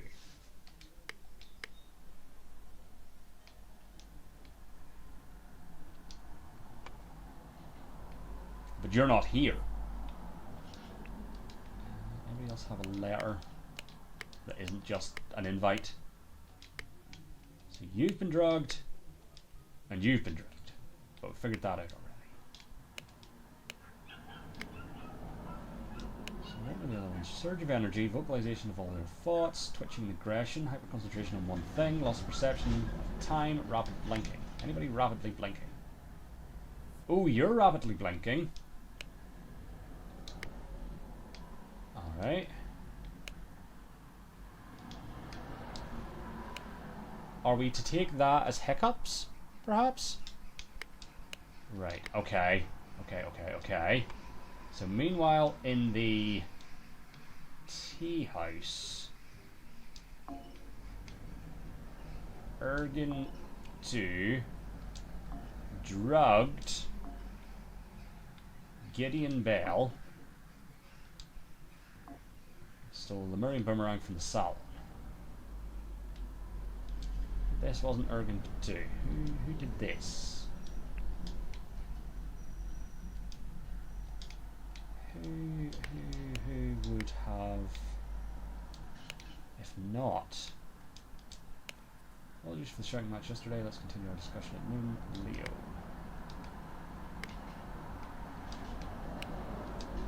That'll be the invite. That's your invite. That's the other thing. That's just your invite. Have an invite. That's your invite. Right, did I miss anything out here? That's just the tea. One almost empty and the other one untouched.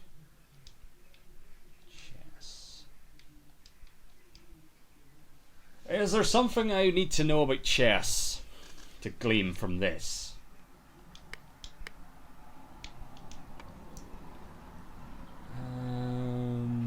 I can't figure out who else would be doing the fucking... I ran out of checks for mistakes. So we're not close, because it hasn't given me the 2 or less.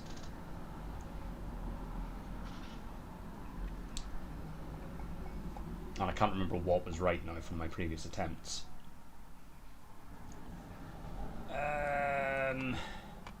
We're going to Gideon Bell, Arthur Faulkner, Augustus Valentine, Alistair Coke, Leopold Blanchard, James Turner, Potter Hill, William Spade. Augustus Valentine is the victim, the boomerang is the murder weapon, the salon is where he was murdered, the body was found by Leopold Blanchard. And this is where everybody is. Gardner was at the flower beds, the butler was in the library, the doctor was in the chess house, the loyalist was in the salon, the general was in the chess house, the young man and the prince were in the tea house.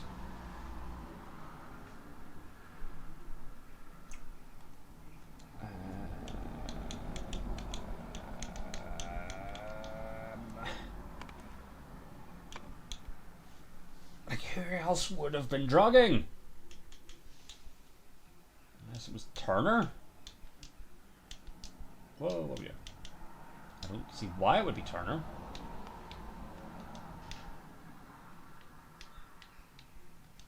No. Huh.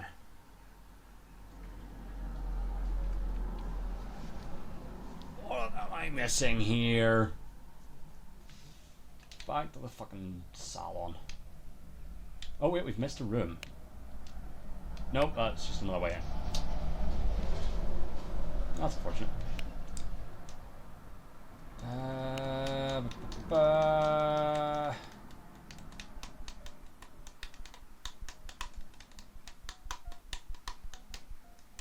Right, so what I'm going to do is I'm going to reset the scenario. Because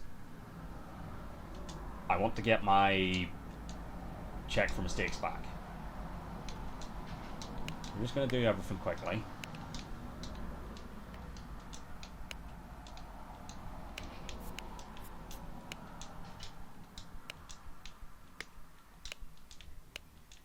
Get all of our clues.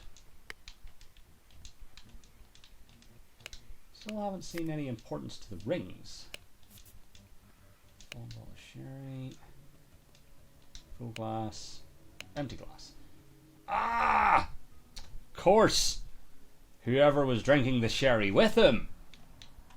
We'll get to that in a second.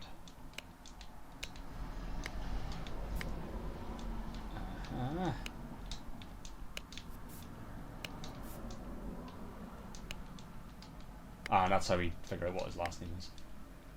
Gotcha.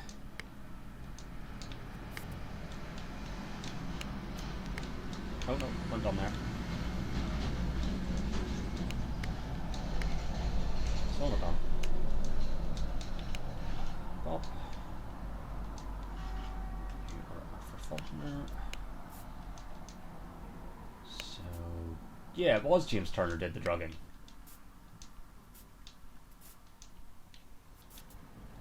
He was the one from the sherry. And we know he wasn't drugged because he doesn't have the sleepy eyes.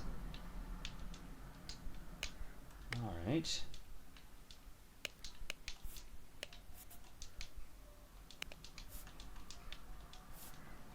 Why did Turner...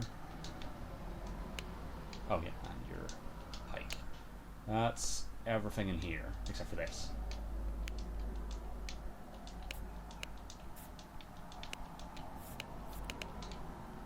Bump. Just get all this.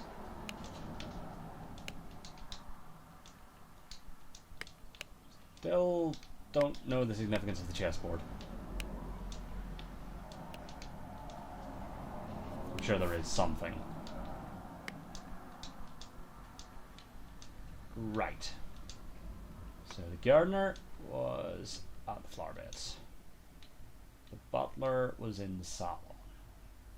Was he? No, the butler was somewhere else. He was in the library. The doctor was in the chess house. The loyalist was in the salon. General was chess house. Tea house, tea house. You are Augustus Valentine, killed by a boomerang, and you were found in the salon. Body was found by Leopold. I've forgotten Leopold's last name. Blanchard. So you are... I forget your first name. No, you're Billiam Spade. You are Podrick Hill. You're James Turner. You're Leopold Blanchard. You are Alistair Koch.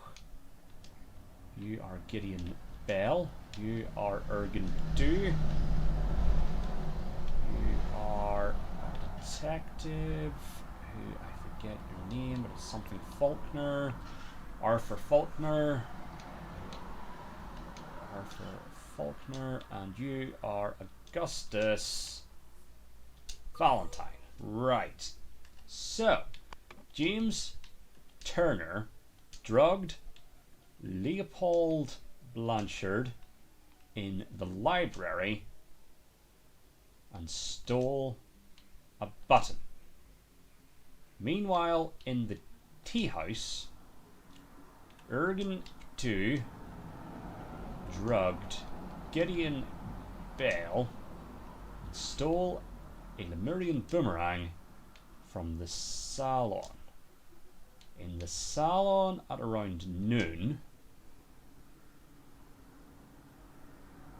Ergen II killed Augustus Valentine and planted the button on him to frame Leopold Blanchard. Bunch of shit still wrong. Just the killer. Is it James Turner again? And also that Lemurian seal. Ah, because that's what he had in his pocket, wasn't it? Is it James Turner? No. Who did the killing? Why am I struggling to figure that bit out? So it's not is it not Gideon? No. What am I missing? So, apologies for the shouting match yesterday. But we know it wasn't Leopold. Leopold was framed. Turner did invite him. Unless it was the butler. On the orders of Podrick. Hill, no. Gardner? No. Who else could it have been? Wasn't Arthur Faulkner, he's just the place. He just came to investigate. Why would it be Alistair Coke? And yet it was. Brotherhood member Alistair and James plotted to turn the ruling moderate and loyalist parties again. Of course, because they're all working for... Boy. Over the course of a weekend at James's Manor, Alistair murdered the moderate leader and James framed the loyalist leader. That was the big bit I was missing. It was the obvious thing that, yeah, of course the guys in the order are working for the other fella. You have proven that I can trust you. Here is the Brotherhood's artifact, which I removed from the traitor Keen. I set it to take heat from this cup of water. Then I change the symbols and make the idol give that heat to something else.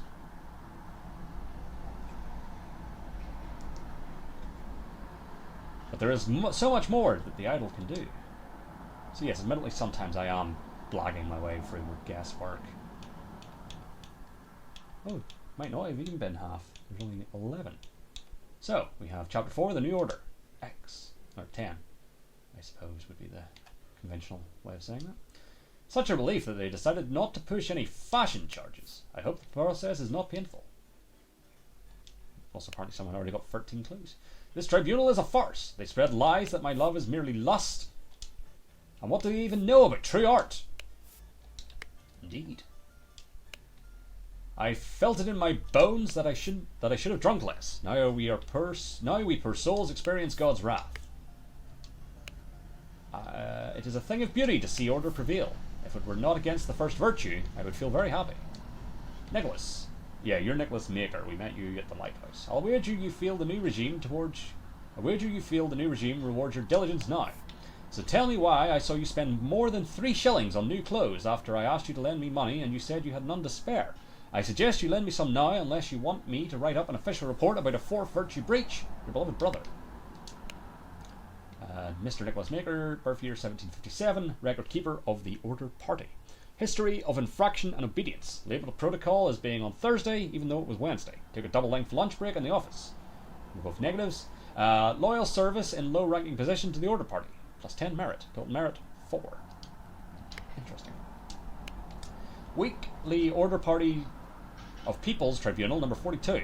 March 14th, 1795. 6 culprits are brought to the tribunal. 12 o'clock, tribunal is opened. 12:15. Each culprit's charges are evaluated and merit changes calculated. First culprit's merit exaction starts at 10 past 3, 20 past 3. Second culprit's merit exaction starts 3:35. Third culprit's merit exaction starts. Okay. We then have per bugger. I've never seen so much merit removed in the tribunal. Some mistakes are very costly. And you're David Gorin, I'm 90% sure. An Albion franc banknote? Am I correct? Mr. David Gorin, birth year 1752, occupation enforcer of the Order Party. A history of infraction and obedience, had a secret compartment in his office locker, denied the existence of the secret compartment, loyal service in low-ranking position to the Order Party, plus 10 merit. Total merit plus 8. Remember the third virtue. Remember the second virtue. Okay. We have a corpse. The man is not breathing. No apparent wounds. Prince of Dusk. Like night I am dark and full of terror. I do not fear love. Do not make that error. When you know my name, just look for my face. Ooh. And that appears to be everything down here. So up. That is music to my ears, Alistair. But do control your emotions. We, as arbiters of order, must never violate the first virtue. A bunch of Albion franc notes. Dear Dr. Turner, I must regretfully inform you that during your absence from party business, your senior assistant Daniel has demonstrated extreme untidiness and thus breached one of the virtues. Junior assistant Toby. Dr. James Turner, 1747, arbiter of the Order Party. History of infraction and obedience. Drank a full bottle of brandy at a picnic. Kept the book Legacy of the Rose Dynasty in his study, and gained for loyal service to the Order party in high ranking position, which gained him 20 for a total of plus 12. Okay, then we've got Fanger Quinn. Culprit Mr. Fanger Quinn, birth year 1760. Charges claimed he had no wife, has a painting depicting a naked person in his house, broke his wife's favourite teapot in anger. We observed spending a night with neighbour's wife. Scandalous. Walter Keane. Mr. Walter Keane, birth year 1758, flirted 3 times with different married women during the party convention, wore ridiculous headgear at 5 public events. Claimed he had not betrayed High Arbiter Lazarus during his ritual of ascendance, expelled from the party of order. Lothar Richards, 1735, birth year. Charges: held a dinner party a few years ago where he offered large amounts of wine to his guests, got angry during a questioning and shouted at the High Arbiter, revealed the whereabouts of his hiding fugitive dissident daughter, Mary, and her husband Peter, evaluated as a plus 15 merit. Josh Bailey. Mr. Josh Bailey, just a gin token. Birth year 1755. What was your thing? No, that's you. It was like a letter. Weird. And pictures. Okay. Josh Bailey. Left his work at Tannery early.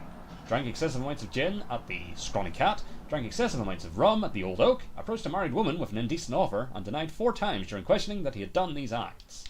Horace Webb. Horace Webb, born 1750, has not held down a job since the new regime, evaluated as 60 instances of non-work. Claims he works in his castle, helping his servants clean it. Possesses 15 books kept in his private library.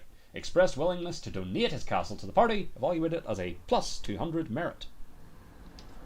And finally, Gideon Bell.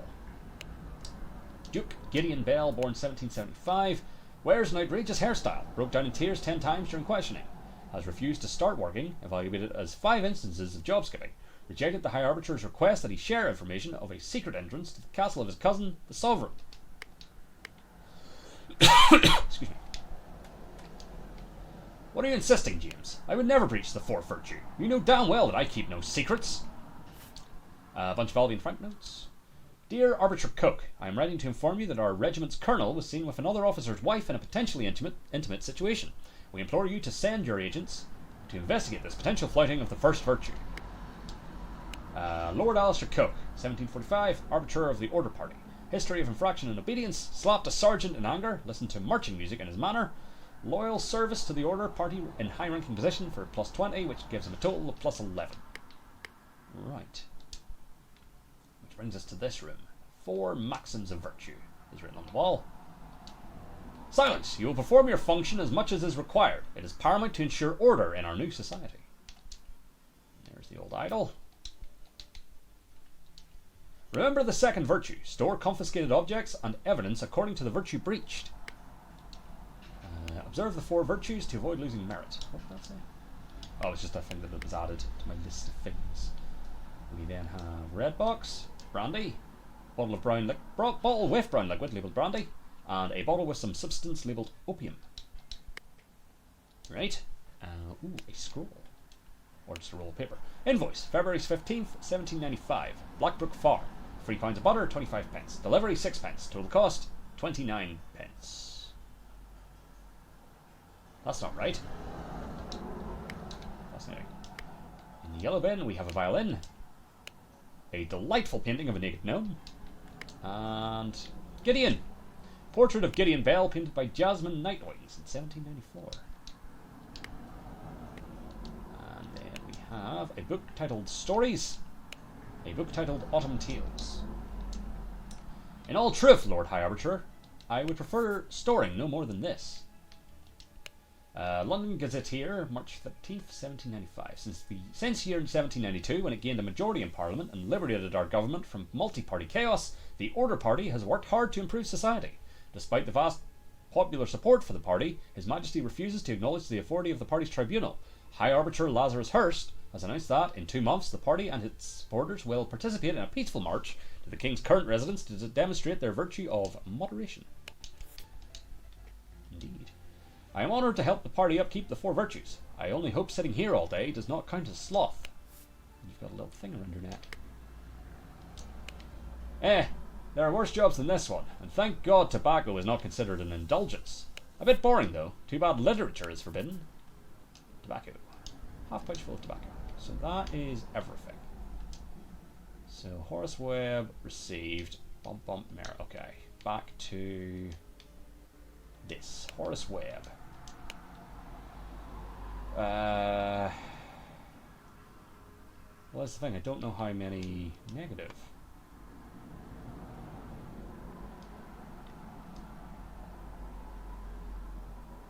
And I can't do. No, I can't do.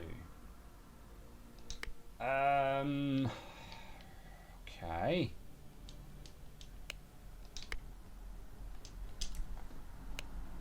So there's obviously something that would tell me. So, like, would each day be 1? So 60 plus 15. Even then, that would only still wouldn't get you down to double digits. Lothar Richards and Josh Bealey. Fanger Quinn and Walter King. And what's this? Ah, I see. There is like an actual calculation. Right. So I am missing something to figure out what the virtues are. Fashion, no. Drinking was a farce. Drinking. Okay, so the second virtue, that's probably sloth. Third virtue, not entirely sure. Well, whatever the opposite of sloth is.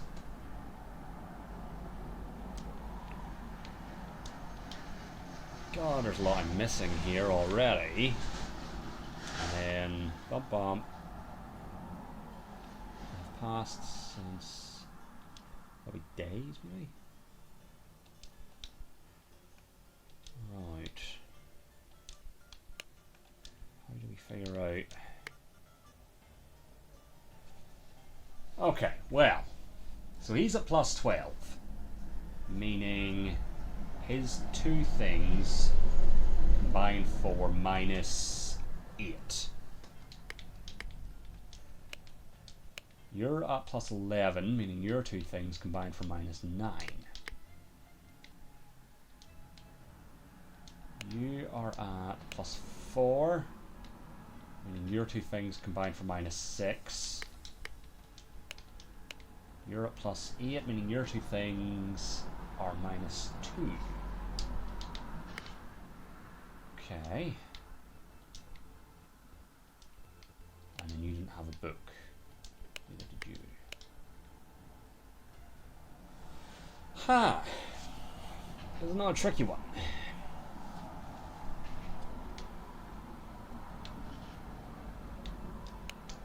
So drinking drugs is the red. So excessive indulgence, I guess.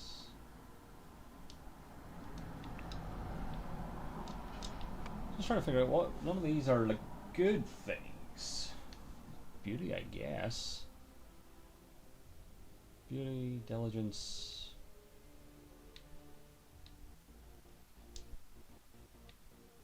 Don't know.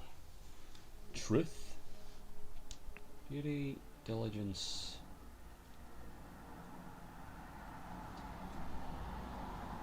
Right.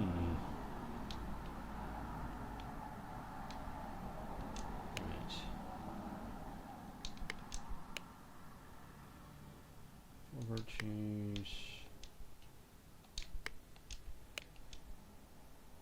Observe the 4 virtues to avoid losing merit.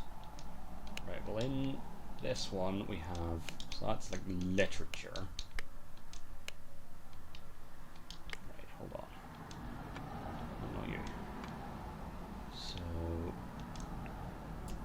literature. Not sure what else. Music. Art. And perhaps fashion. And this one is... So that's... What's that? Looks like... And this is going to be indulgences. Ah, well there was a mistake. Of course. So... And the second virtue was that one with the pig sleeping, so that's going to be sloth.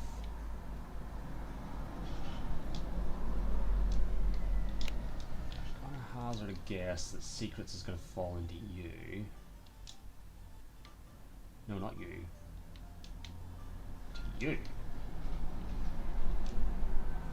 So, and maybe lies? Maybe there? Or would that be there? I'm going to say lust, lies.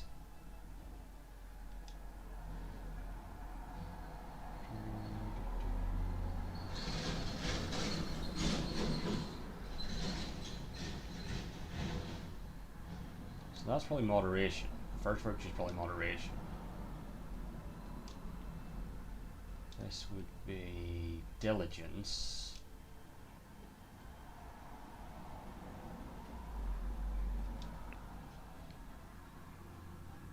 Or is that truth?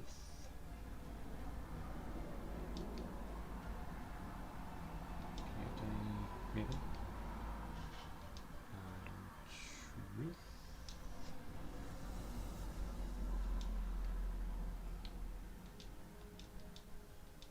I'm not sure which thing I'm on at the moment.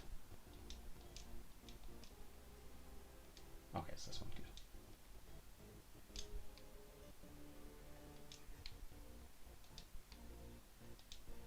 Okay, so there's two of these are wrong. Check for mistake. So are they perhaps correct? Bad guesswork there, but that's fine. So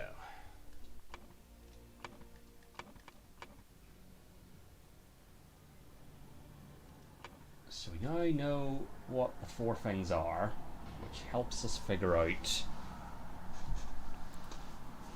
Well, we now know which virtue has been, like, broken, I guess. Which means we can easier figure out the calculating, I suppose. So...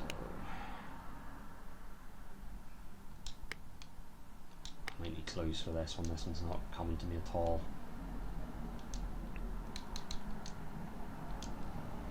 Virtues, keep an open mind about virtues and forbidding things, my friend. Remember, virtue itself is a positive value, while punishable offences can be anything that the lawmaker deems despicable. Virtues of colours. Literature is sometimes called fiction. Yep.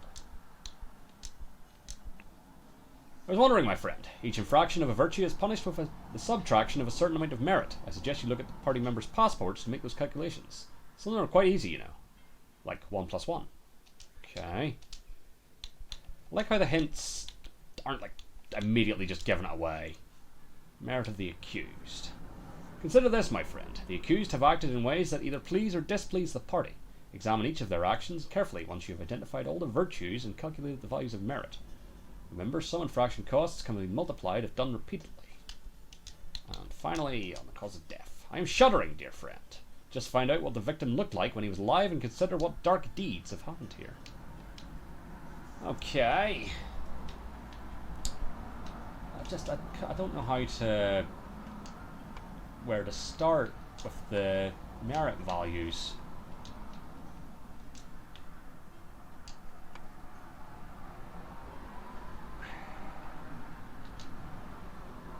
So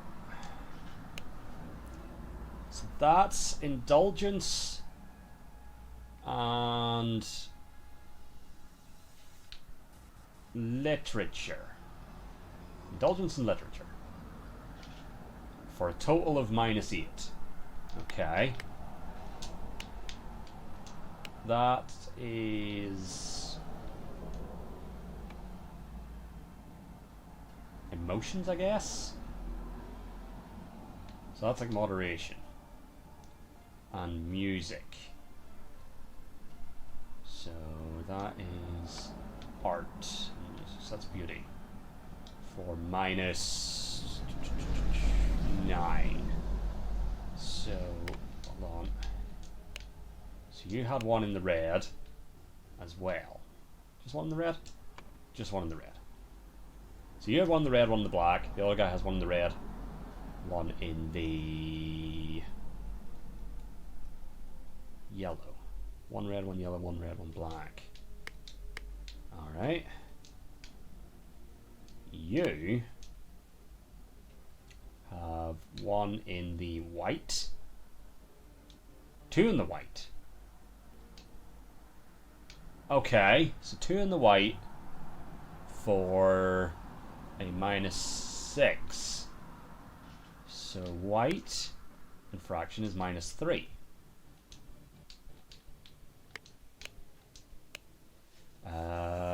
That would be secrets and lies, so that's 2 in the black for -2. So the black is -1. Okay. So now that we know that the black is -1,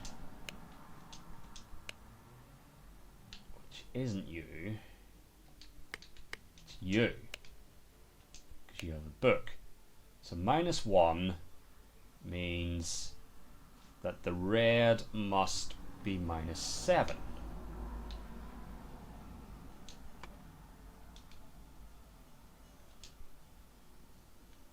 And if the red is -7, that must mean the yellow is -2.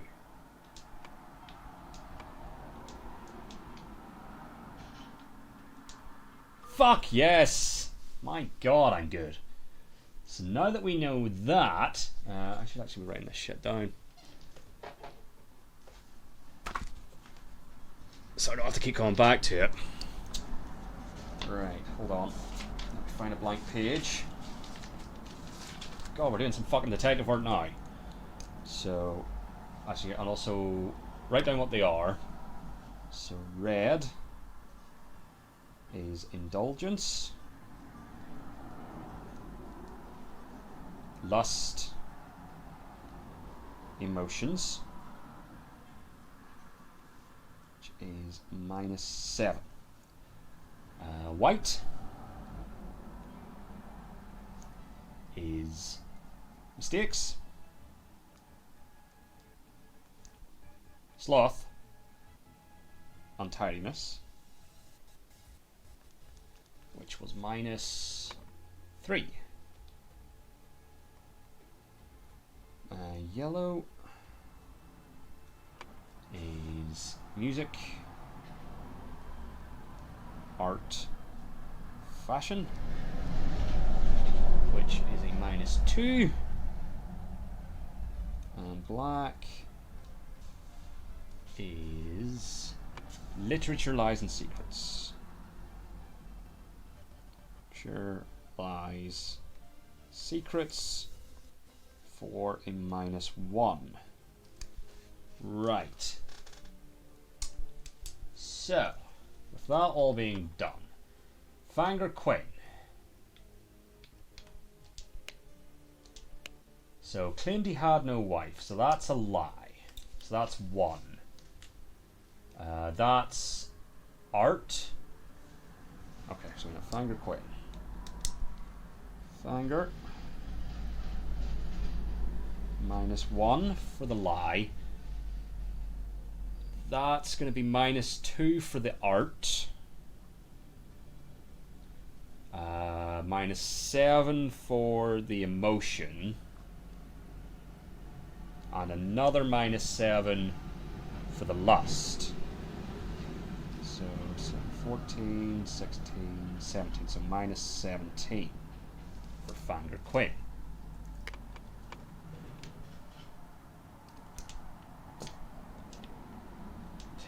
Walter Keane. I dropped my pen.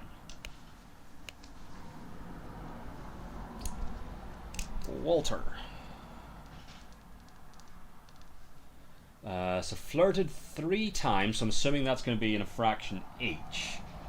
So that's going to be lost, so 3 sevens.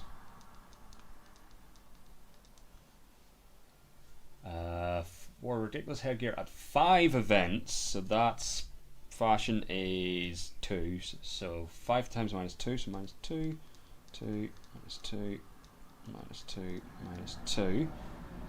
And claimed he had not betrayed High Arbiter during his ritual of ascendance, so that's a lie, so that's a minus 1. So 1, 3, 5, 7, 9, 11, 18.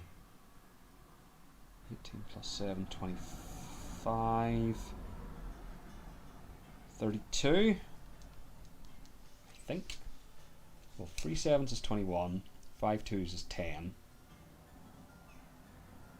Is that right? 3 sevens is 21? Yeah. 7 7 7 7 7 14 plus 7 is 21. No. Yeah. Oh yeah, so yes, that's right. God, I'm good. So Walter Keane is at a minus 32. Good God. Hooray. Mr. Richards. Lothar Richards. God, I might have done a lot better earlier if I'd been taking notes. So that's, I'm assuming, indulgence for the first one. Shit. Because I can't see what else that would fall under. So I'm going to say that's a minus 7. That's another minus 7. And then a plus 15. So that is for a plus 1. Yeah. 7 7 is 14, minus 14. Minus 14 plus 15 is 1. So Lothar Richards, by my counting, has a plus 1. Josh Bailey. Josh has left his work at Tannery early, so I'm going to say that's a sloth, so that's a minus 3. That's indulgence, 2 cases of indulgence, so that's minus 7s. Approached a married woman with an indecent offer, that's a loss, so that's a minus 7. And then 4 lies, so that's minus 1, minus 1, minus 1, minus 1. So 3, so 1, 2, 3, 4. 4 plus 3, 7. 4 sevens is 28, minus 28. And we're doing these in batches of 2, which makes it very quick to find out if I'm wrong.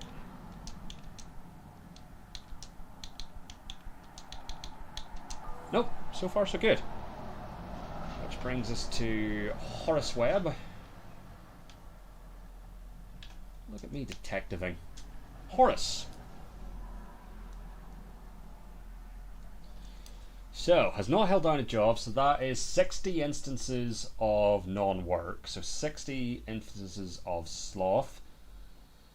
60 times 3. 3 sixes is 12, so 120. Let's put that as a minus 120. I'm not writing minus 3 60 times. Claims he works in his castle helping servants clean. So I'm assuming they're counting that as a lie, as a minus 1.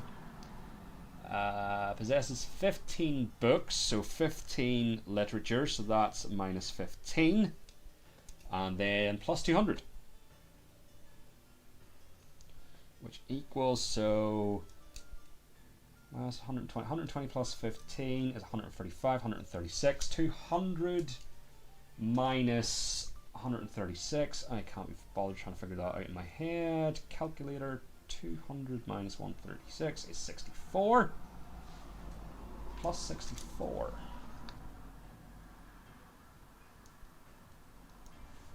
For Horace. Is that right? Horace Webb, see, plus 64. Nope, plus 64. Brings us to Mr. Bell. Gideon. Just enough space on this page. So, outrageous hairstyle, so that's a fashion. That's a -2. Tears 10 times during questioning, so that's 10, I'm assuming 10 emotion, so that's 70. Refused to start, so 5 instances of sloth, so that's -15. And secrets, I would assume, yeah, so that's a -1, which equals, I can't bother figuring this out, just back to the calculator. So 2 plus 15 plus 1 is -88. -88, see if that's correct in a second. Gideon Bell has received -8. 8. Oh, something's wrong there. So, what did I get wrong? Is the question.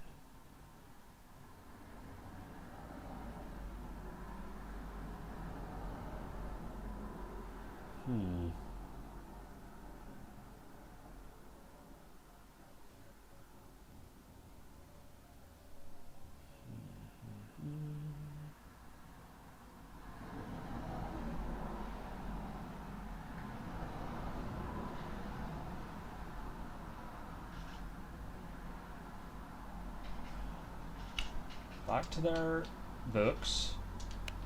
Horace Webb. So 60 instances of sloth. Sloth is a 3, not a 2. So 3 times 60 is 180. So what's that? 180. 1 plus 15 is 196. 200 plus -196. Is that going to be +4? There we go. Yeah, that's what it was. Right. Which brings us to this. So something. Oh, so do we have something today? So it's March 14th, 1795.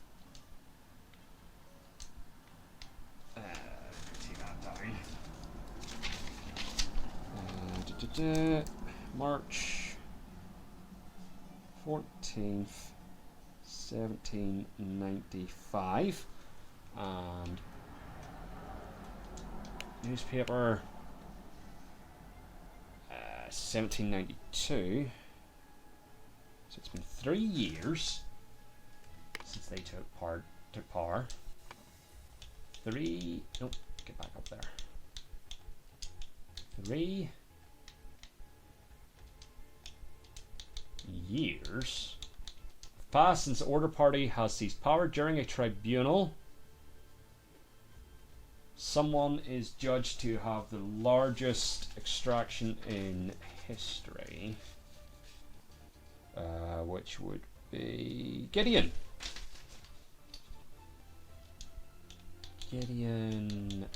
Nope, not Horace. Gideon Bell is judged to have the largest merit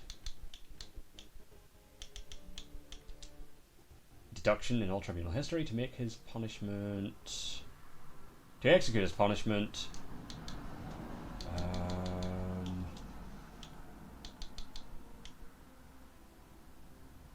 Idle was used on him, and he lost and died. Oh, something and died.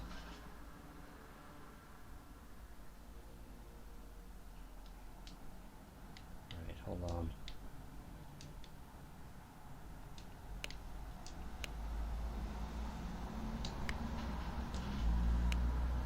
How would we?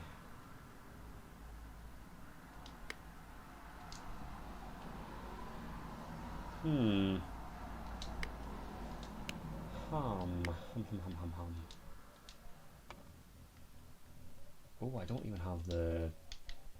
See if I've made any mistakes. I know for this. 3 years have passed since Order Party has ceased power. During a tribunal, Gideon Bell is judged to have the largest merit deduction in all tribunal history. To execute his punishment, something was used on him and he lost something and died. So, decided not to push any fashion charges. I hope the process is not painful. Tribunal is a farce. Spread lies that my love is merely lust. And what do they even know about true art? And I filled in my bones. I should have drunk less.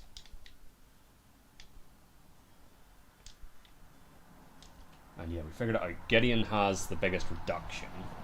So that is definitely Gideon being killed. But I don't know what.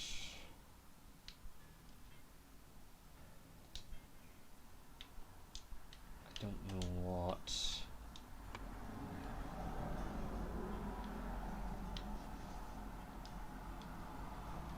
I'm assuming that's what he lost. 88. Eric died. So two. Oh, because you have to have a full thing.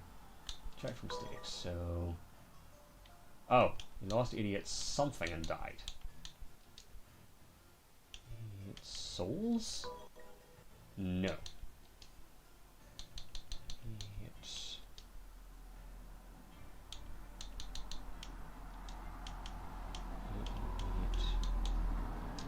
years? Huh, okay. The Order Party has seized power and now enforces the 4 maxims of virtue. The young Duke, Gideon Bell, was judged during the tribunal to have lost 88 merits. The High Arbiter of the party, Lazarus Hurst, used the idol to decrease Gideon's youth by 88 years, thus making him 108, which resulted in his death. Huh. Interesting. I think there was something I saw there that said something like that I wouldn't be able to figure out. Which brings us to Chapter 4, The New Order. Is that the end? Might be. No, I went back to the one I've already done. It's another section. Chapter 4, The New Order. The slight delay in the peaceful march to the King's Castle. Oh, shit. Well, let's... Before we go into that other one, because that's like a full area. The regime has to fall. It has taken everything from me. The watch is ticking and shows 12:15 p.m. 1795, May 15. Capital Route Morning Report. At 8, a newfangled insurrectionist carriage passes by. At 8:30, an individual in the insurrectionist uniform passes by on the new two-wheel contraption. At 10:15, 2 individuals in insurrectionist uniforms pass on horses. A Navaja blade. Alright. Mr. Coke. What was I getting? Folder? Up to 57 again. I think I did. No. Well, at 57. I could have sworn I was at 56. Maybe somebody refollowed? Don't know.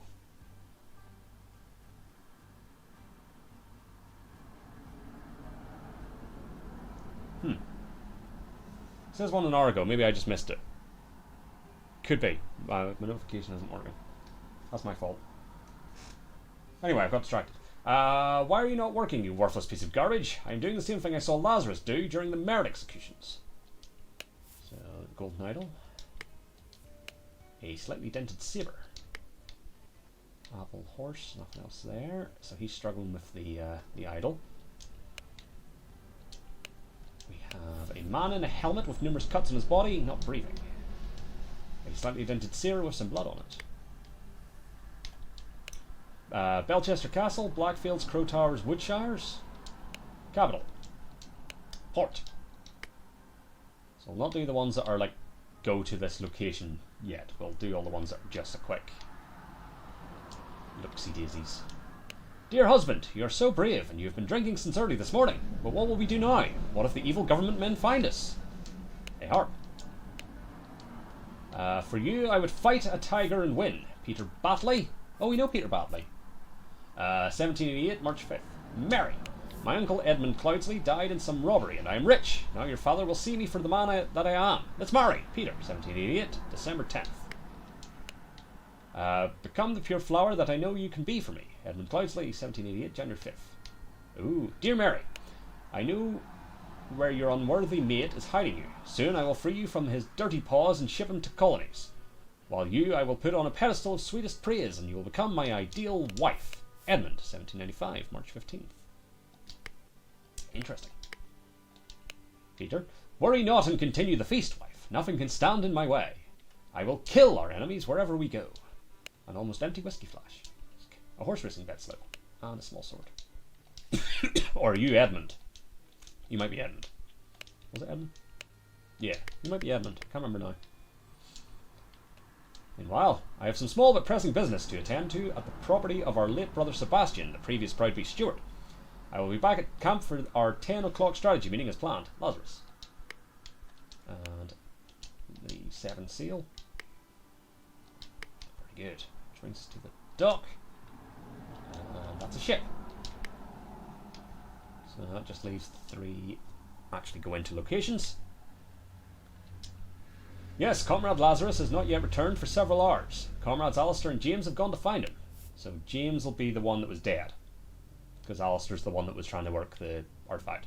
Or the idol. If they do not return, we will organise more search parties to find the lost. So we've Blackfield Manor, Bellwood Crossroads, Party Camp, Cloudsley Cabin, Little Mermaid Inn, Lover's Islet, and Belchester Castle. Oh, we've been to some of these places before. Lazarus Hurst.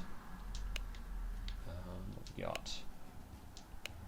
Walter Keane, ambitious and inventive, but treacherous as many smart people are. James Turner, greedy and hedonistic, requires constant material motivation to cooperate. Alistair Coke, pompous and vain, but being a military man is ready to obey and ready to kill. Nicholas Maker, cowardly but dutiful, useful up to a limit. And DG, David Gorin. Since his success at the Mermaid Inn has proven to be resourceful and discreet. Resourceful and discreet professional.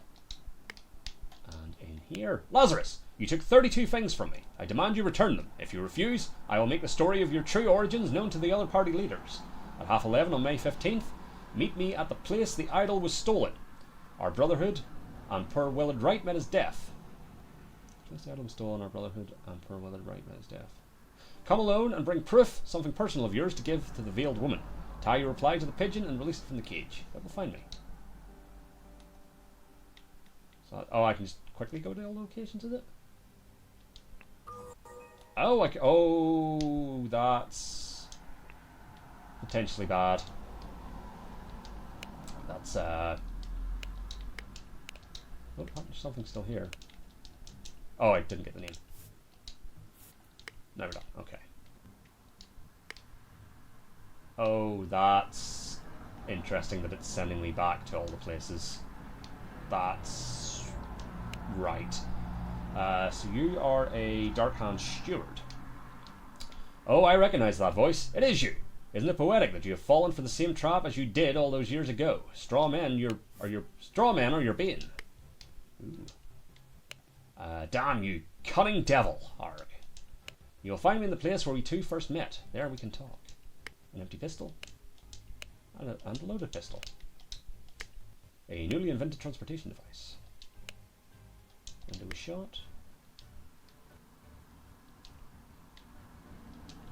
Bullet lodged in the wall. A scarecrow with a hole through its head. Pigeon. White pigeon. I admit I may have treated you unjustly after our long cooperation. I will come alone, in peace, so we can discuss your compensation. So that would lead me to believe that that is Mr. Hurst. You would think. That's that for this one. So, done that one. We haven't done this one yet. Pile of mangled and burned corpses. Oh no, we're not done here. An empty cannon. I think now we're done here.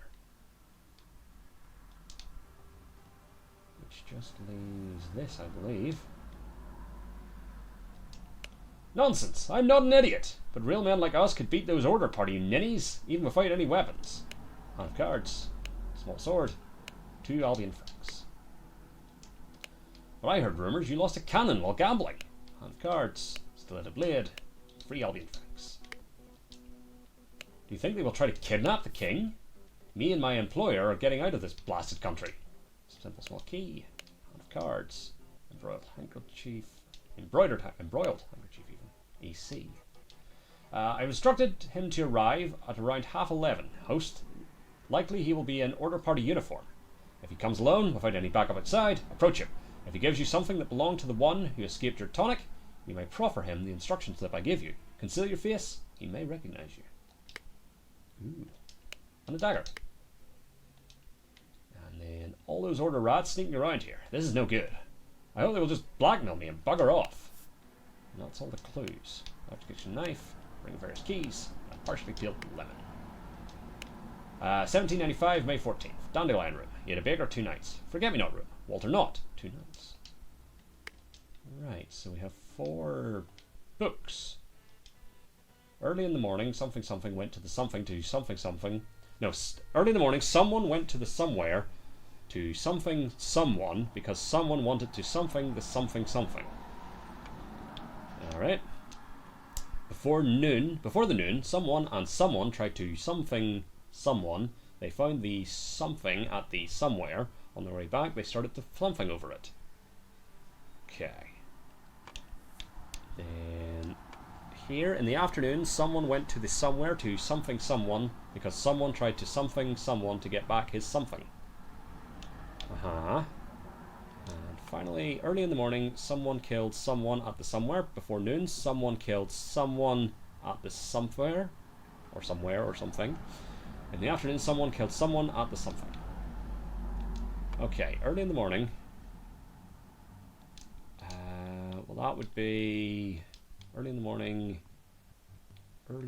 Lazarus Hurst went to the.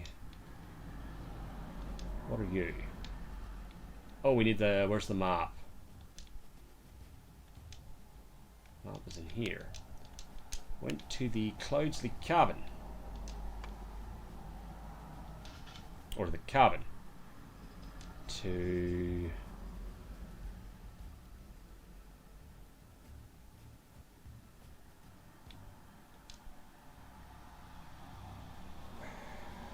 Something.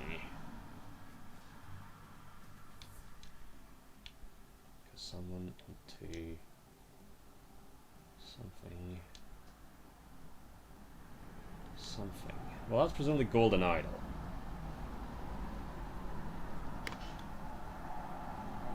And then that's gonna be Alistair and James.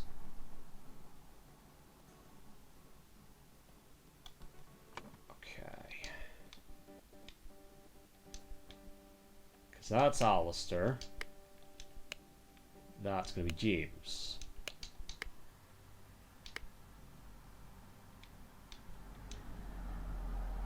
That's just a bunch of dead bodies with a cannon. So, oh, I recognise that voice. It is you, isn't it? Poetic that you fall for the same trap as you did all those years ago. Strong in your being. Where's that? Goran.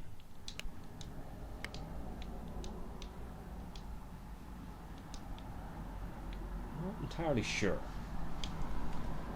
Alright, I'm going to go for hints here. On the chronology of events.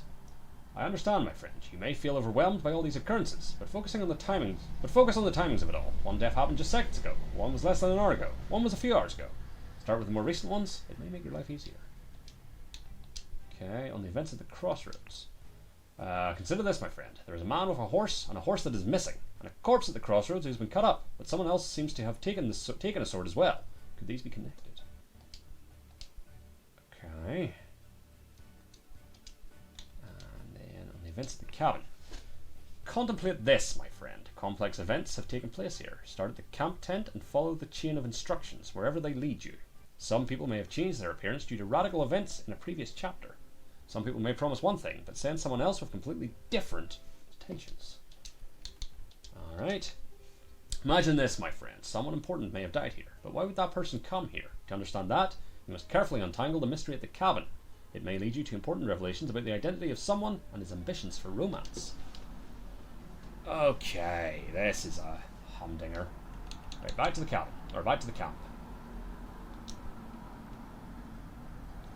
No, you've been in the window. Well, okay, so Lazarus has not returned for several hours. Comrades Alistair and James have gone to find him. We know that much. And that's just a bit about everyone.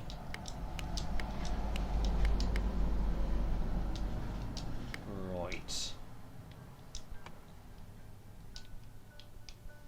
Alright, hold on.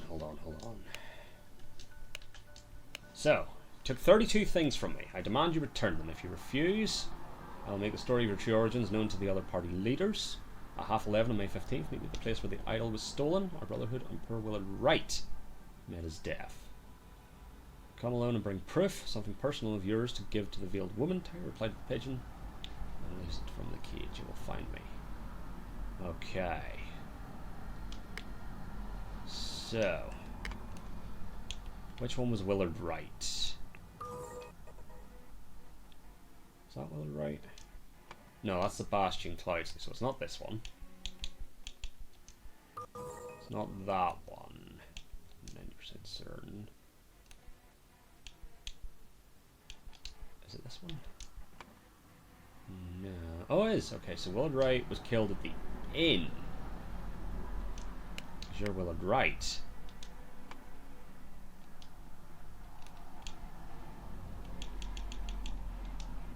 That's interesting. But there's no one at the inn. Huh. Right, well, we know that this is Alistair Coke. No, not Maker. Stop saying Maker. And James Turner tried to find Lazarus Hurst. They found the golden idol somewhere. On their way back, they started to fight over it. Not sure where, but we'll come back to that. Then, in the afternoon, someone went to somewhere to something.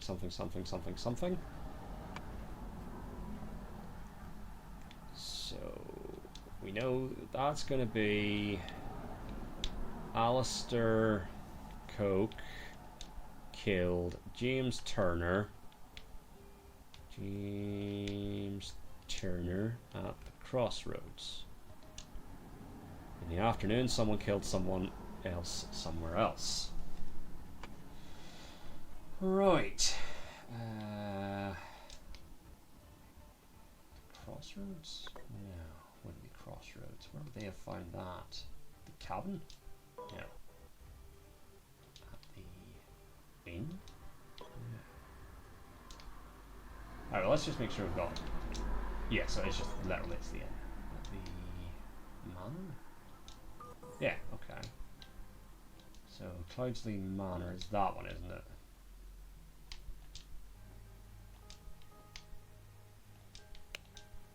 Well, or Blackfield Manor, sorry. Alright. So why was the idol at the manor? Right. Back to you. Not you. You. So it is currently 12:15.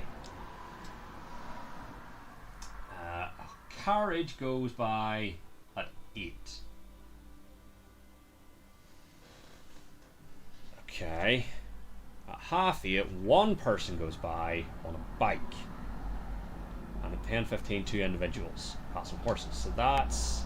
Well, 10:15 is Alistair and James. You would assume... I'm not sure what your deal is.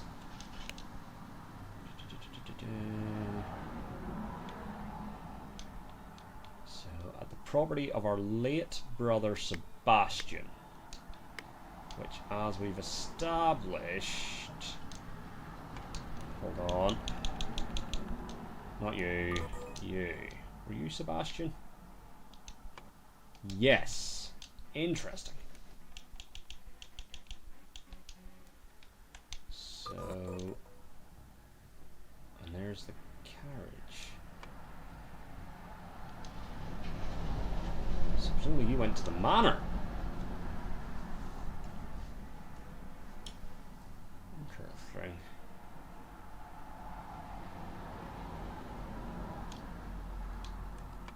Alright.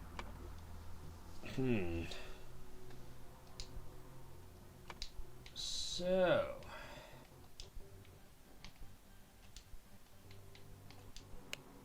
in bigger... or not.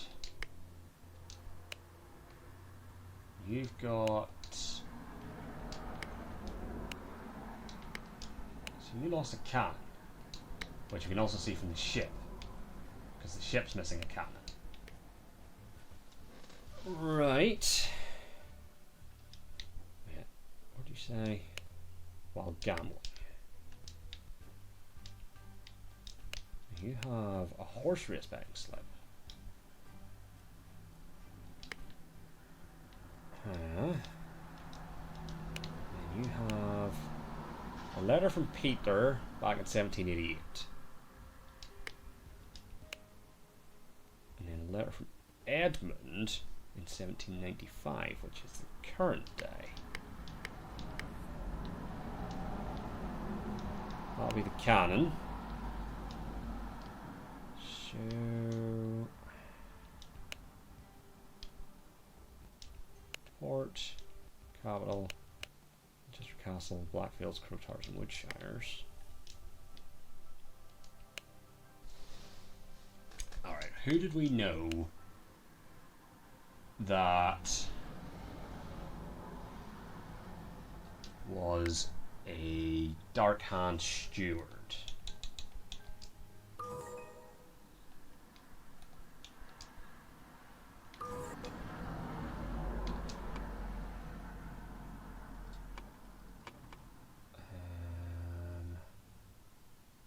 Walter Keane was a Dark Hand steward. Walter Keane is dead.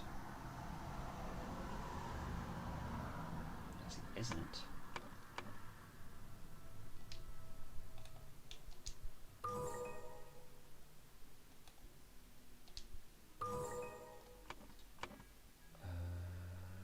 Keane. Why did I assume Walter Keane was dead? That's a good question. So that's Walter Keane, I have to assume. So you must be...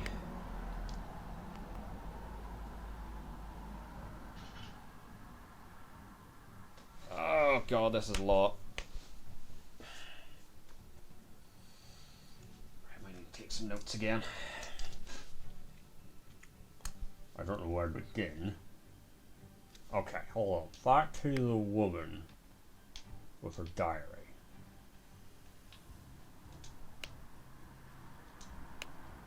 So,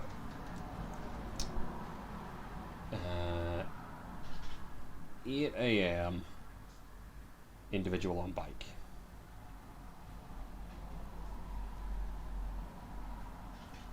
Which would mean the cabin was first. Or no, carriage was first, sorry. 8 AM, carriage, which means the manor is first. Manor first. Then 8:30 is guy on bike. Which means the cabin second. Then at 10:15, two guys, two on horses, which means the crossroads is the last murder. Third. Right. So that's our order of events. So it starts here, then it goes to not you, to you, and then to here. Okay. Okay. So, who took a carriage? And who took a bike?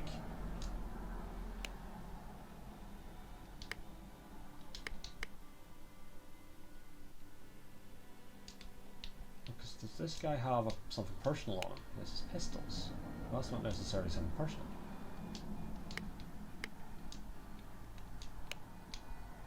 Don't quite know where that all figures in. The guy at the river. What did your note say? I admit I may have treated you unjustly after our long cooperation. I will come alone in peace so we can discuss your compensation. So that it's definitely Walter Keane outside. So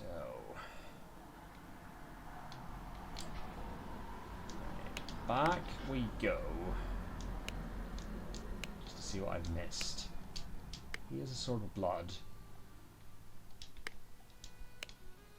He has slightly dented saber and the idol. You just have your watch telling us that it is currently 12:50. Let's take that down. Current time 12:15. So what did that hint say? One was... one happened just seconds ago, so that will probably be Turner at the crossroads. Less than an hour ago is going to be the cabin, and then hours ago is going to be the manor, I assume. Well, we know the morning. Before the noon, Alistair Coke and James Turner tried to find Lazarus first. They found the golden idol at the manor. On their way back, they started to fight over it. So we know that the idol had made its way to the manor. How did it get to the manor?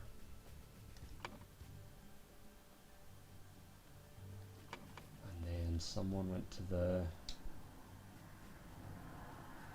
Alright, let's see, did I miss anything else? Yes, Comrade Lazarus has not yet returned for several hours. Comrades Alistair and James have gone to find him. If they do not return, we will organise more search parties to find the lost.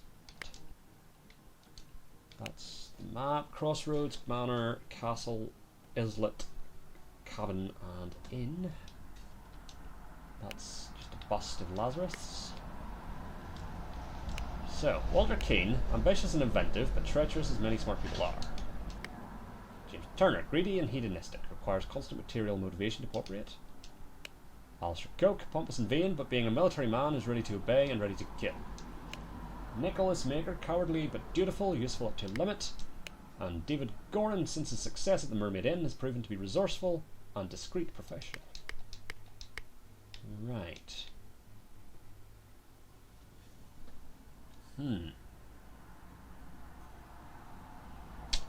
So, would that imply David was the one who got the cannon? Perhaps.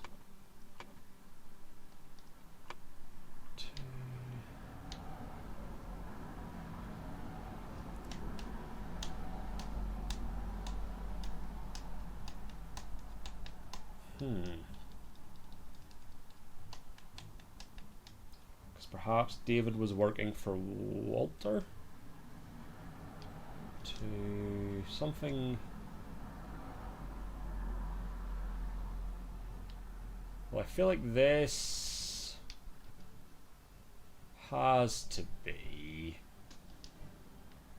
the golden idol.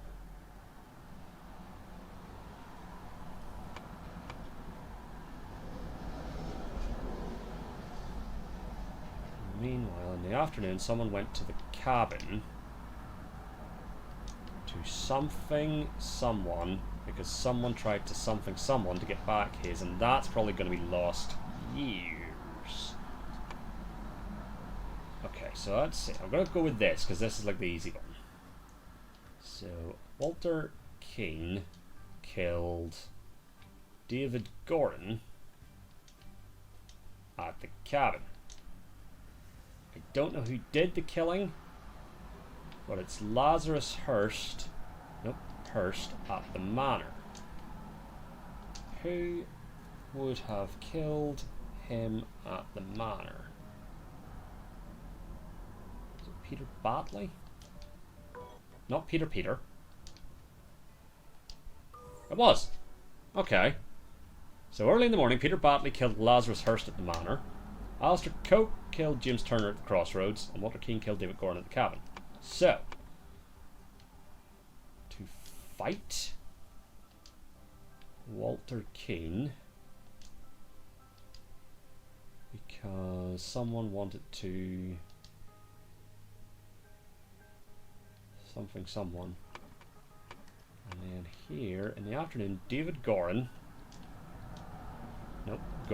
went to the cabin to find someone, perhaps find Lazarus Hurst, because Walter Keane tried to blackmail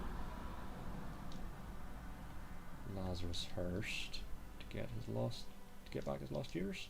No. Okay, so the middle bit's wrong. So it's not find Lazarus Hurst. It's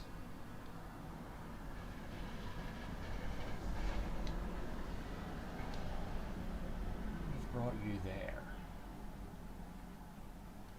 Right, we'll come back to that. We know that bit's wrong.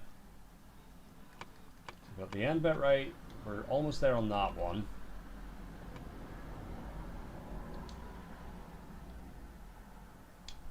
Someone wanted to have the golden idol.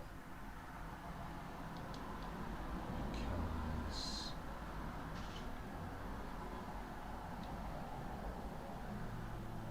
Mary, do we have a name for Mary?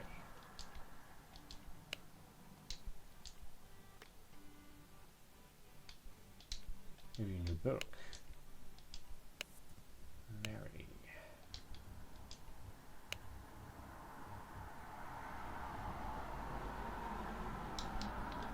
Really not sure. No, that's Lazarus. That's Lazarus.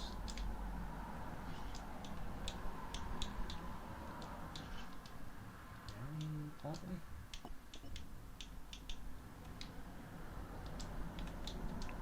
Okay, so we've got a lot wrong there. Lazarus Hurst went to the manor to not fight Walter Keane because Mary Batley wanted to have the golden idol. Something else. And as for this one, kidnap.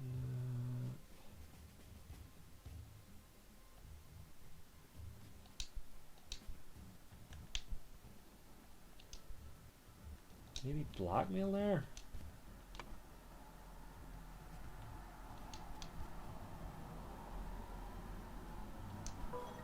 Okay. Does that mean Walter Keane as well? Yes. So in the afternoon, David Goran went to the cabin to kill Walter Keane because Walter Keane tried to blackmail Lazarus Hurst to get back his lost years. Which just leaves this. To kidnap Mary Batley because Lazarus Hurst wanted to have the ideal wife. Alright. A lot of that was guesswork. In case you hadn't noticed, I wasn't quite following the thread there. Right, before storming the King's Castle with the Order Party, Lazarus Hurst led his men to Sebastian Cloudley's old manor in order to kidnap his long-lost love, Mary Batley, née Richards, who was hiding there with her husband, Peter Batley. Upon entering the manor, Lazarus and his troops were confronted by a drunk Peter and the cannon he had won while gambling. Peter blew up Lazarus, breaking the idol, and then fled the scene with Mary. Do we get like the full? No, I thought we'd get like the full thing there. Like of what the rest of the scenario was. Hey, weren't you with the Order Party? Oh no, I was never part of that ghastly organisation. No, I would have thought I would have got to see the whole ending bit. Oh, there is another chapter. Okay, the epilogue. Right, good. You know, like I thought we'd see like the whole bit, then what happened after that. But I guess not. To the epilogue. Or not. Oh, there we go. So, got window. Donate to a veteran who lost his leg in the noble defence of his homeland. A half-empty bottle of gin. The man is not breathing, so that man is dead. Witness the power of the idol in my hands and swear loyalty to Lazarus Hurst. We will build the ideal society. The idol. So we've got the Brotherhood of Masks. Only one thing is worse than imbeciles. Imbeciles with power. The rich and noble have a social club with mystical rituals and other hogwash, and are so stupid that they did not realize they had some truly miraculous technology in their hands. However, they are influential and persistent and have already caused a great deal of harm to me and my goals. Walter Keane has told me more about their organisation and practices. If he tells the truth, and they are truly devoted to their religious entity of Griffin Reborn, I could gain some powerful allies for the next move. I see. Order Party Manifesto. 1. All citizens are equal. 2. All citizens must serve society to the full extent of their abilities. 3. Citizens must be evaluated according to how virtuous they are. Okay. 4. A society with internal contradiction is unsustainable, therefore it must be led by the most virtuous citizen. The king should step down. The aristocracy must be abolished. I'd get behind that one. The virtuous citizens are better able to serve society. Therefore, virtuous citizens deserve to gain more time on this earth, and bad citizens deserve to lose time. This is unbelievable. My pure Mary is joined in matrimony with that clown Peter Batley. She must have done it out of grief for my death. Such a hasty decision goes against every principle of virtue. Therefore, I consider the marriage null and void. Excuse me. She will come to me once she learns I am still live. But for now, my duties in the service of humanity take precedence. And finally, society must be built on the principles of virtue. Only thus can it become truly great. Look at the Lemurians. Thousands of years ago, they had an empire on the banks of 7 seas. Their ancient technology continues to baffle modern science. But they became inert and decadent and forgot how to build and operate their machines. Their empire crumbled because it was built on pleasure-seeking, not virtue. It is... Christ. It is by divine providence that I got my hands on a working ancient Lemurian artifact, the Golden Idol, and will use its powers to set humanity on the right path by building the ideal state. Okay. We then have Walter. I swear it! Yes, with these powers I will do whatever is necessary to build a better world. So, Brotherhood of Masks, London Burr chapter. So James Turner is the Dark Hand Master. Angus MacBain is the Water Snake Master. Alistair Koch is the Proud Beast Master. Walter Keane Steward, Geoffrey Sinclair Steward, Simon Cloudsley Deceased Steward, Chester Davy Initiate, Nicholas Maker Initiate, Willard Wright Deceased Initiate. Yes, my lord, I swear my loyalty to you and will undertake whatever tasks are required of me. David, I thank you for dealing with all the challenges relating to my death and for keeping an eye on our new ally. I do feel I have impressed him not only with the Golden Idol, but also with my vision of the ideal society. Come to our hideout on November 24th. We are ready for the next step. EC. Interesting. So, bump left the bump to bump a bump. Alright, so we've got a bit there, and a bit there. Right, so that's the will. Nope, not that one. Not that one. That one. Let's see. Peter Batley was upset to receive aphorisms and Sebastian Cloudsley's will and ordered James Pear and Adam Pear to take the idol from Willard Wright. So suddenly James Pear died from spontaneous custom. So Sebastian Cloudsley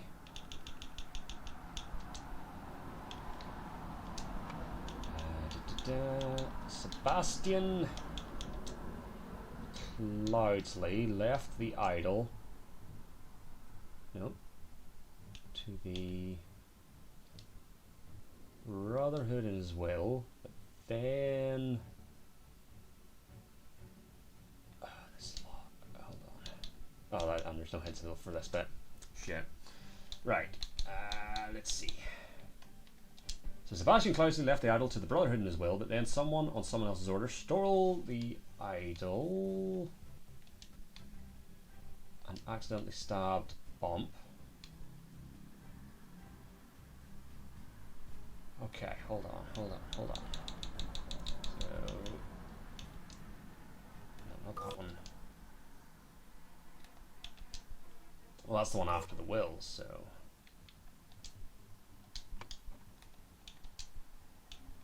And that's Willard. So, Ash Blair got into Willard Wright's room. So, Ash Blair. But then, Ash. Do we have Ash Blair? We do, I think. We don't. Sebastian Edmund, Peter Cloudesley, Mary Batley, Willard Wright, David Goran, Walter Keane, Lazarus Hirsch, James Turner, and Alistair Cook. But that's going to be Willard Wright. The Brotherhood tasked someone to punish someone and recover the idol, but his attempts were useless. Okay.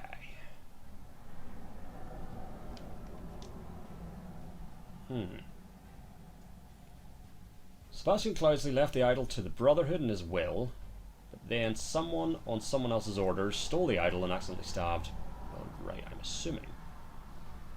The Brotherhood tasked someone to punish someone and recover the idol, so that's probably going to be David Goran, I would imagine. Let's see.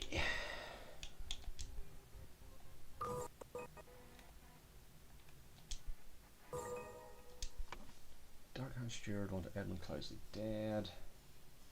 Therefore, he had a bigger poison tonic. So we're not quite there. I don't honestly know.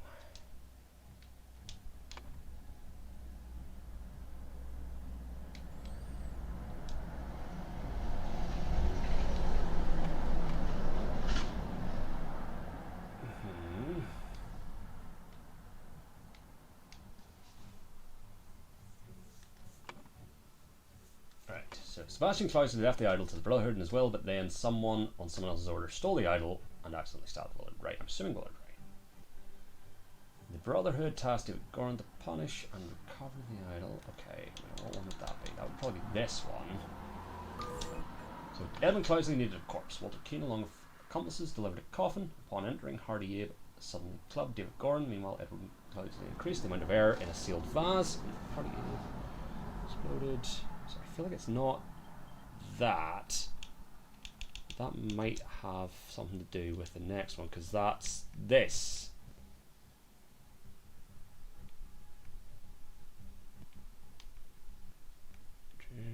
Okay, so during some attempts, someone was, and then Edmund Cloudesley convinced him to join his side. Edmund Cloudesley used the idol to make himself young and infiltrated the Brotherhood under the new identity of Lazarus Hirsch. There he claimed to be Griffin Reborn and transformed the Brotherhood into the Order Party. So during one attempt, would that be David Goran? Not David Goran. Okay. Walter Keane. Yes. So during one attempt, okay, so would that be Walter Keane to punish David Goran? So then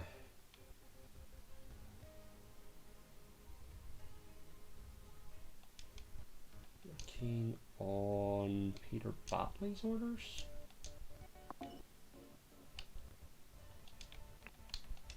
Okay, so we've got the people wrong. So Sebastian Cloudesley left the idol to the Brotherhood in his will, but then someone on someone else's orders stole the idol and accidentally stabbed Willard Wright. The Brotherhood tasked Walter Keane to punish someone and recover the idol, but attempts were fruitless. I feel like no one was stabbed at the will reading. You know. Peter Batley was upset. So you would have thought that would have been Peter Batley. I don't know who else it would be. Alright, let's try this one.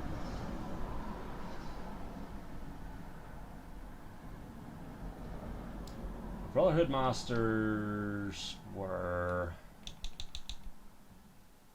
Oh, we just had that. Who had the thing with the Brotherhood on it? No, not you.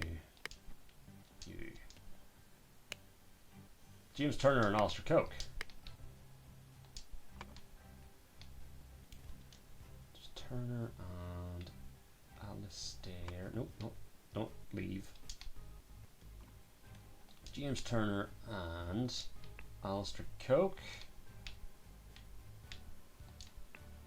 Coke helped Lazarus Hearst seize power in the country and enforce the rule of virtues by taking youth away from common people and giving it to the party order members.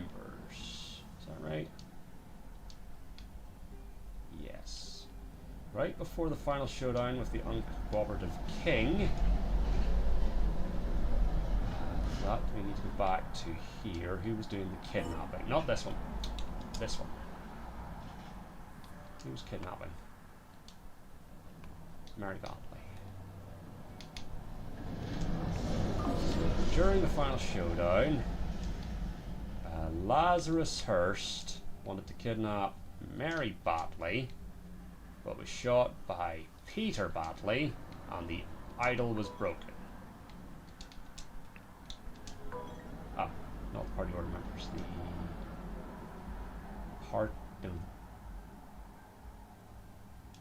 Brotherhood party members? The order party members. I see. Not the order party members, or not the party order members, the order party members. There we go. Which just leaves us with the first one. So it was just these two names. But then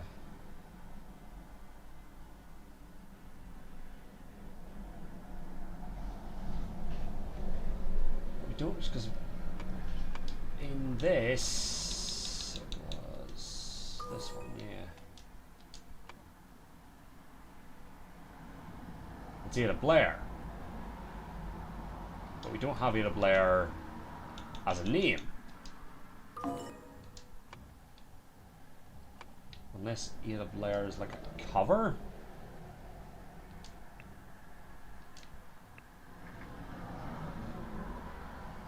I don't know. Let me just do this again just to make sure I'm right. Aye, so it's a lot of names. So Sebastian Cloudesley left the idol to the Brotherhood in his will, but then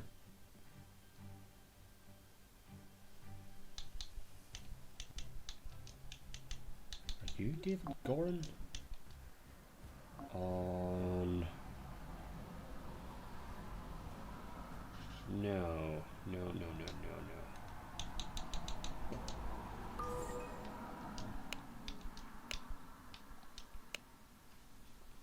I don't think it's any of these guys. Right, what was this one? This was Edmund Cloudesley needed a corpse. Walter Keane, along with his accomplices, delivered a coffin. Upon entering, Hardy Abe suddenly clubbed David Goran. Meanwhile, Edmund Cloudesley increased the amount of air in a sealed vase. Okay. I feel like that's this. But I don't know who.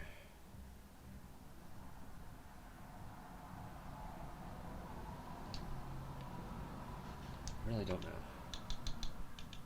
To punish...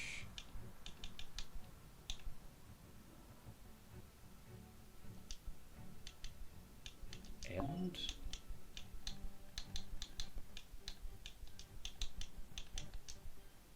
Okay. So that'll be someone acting on Edmund Cloudsley's orders. Hooray! Damn. Grand vision for a better world solved.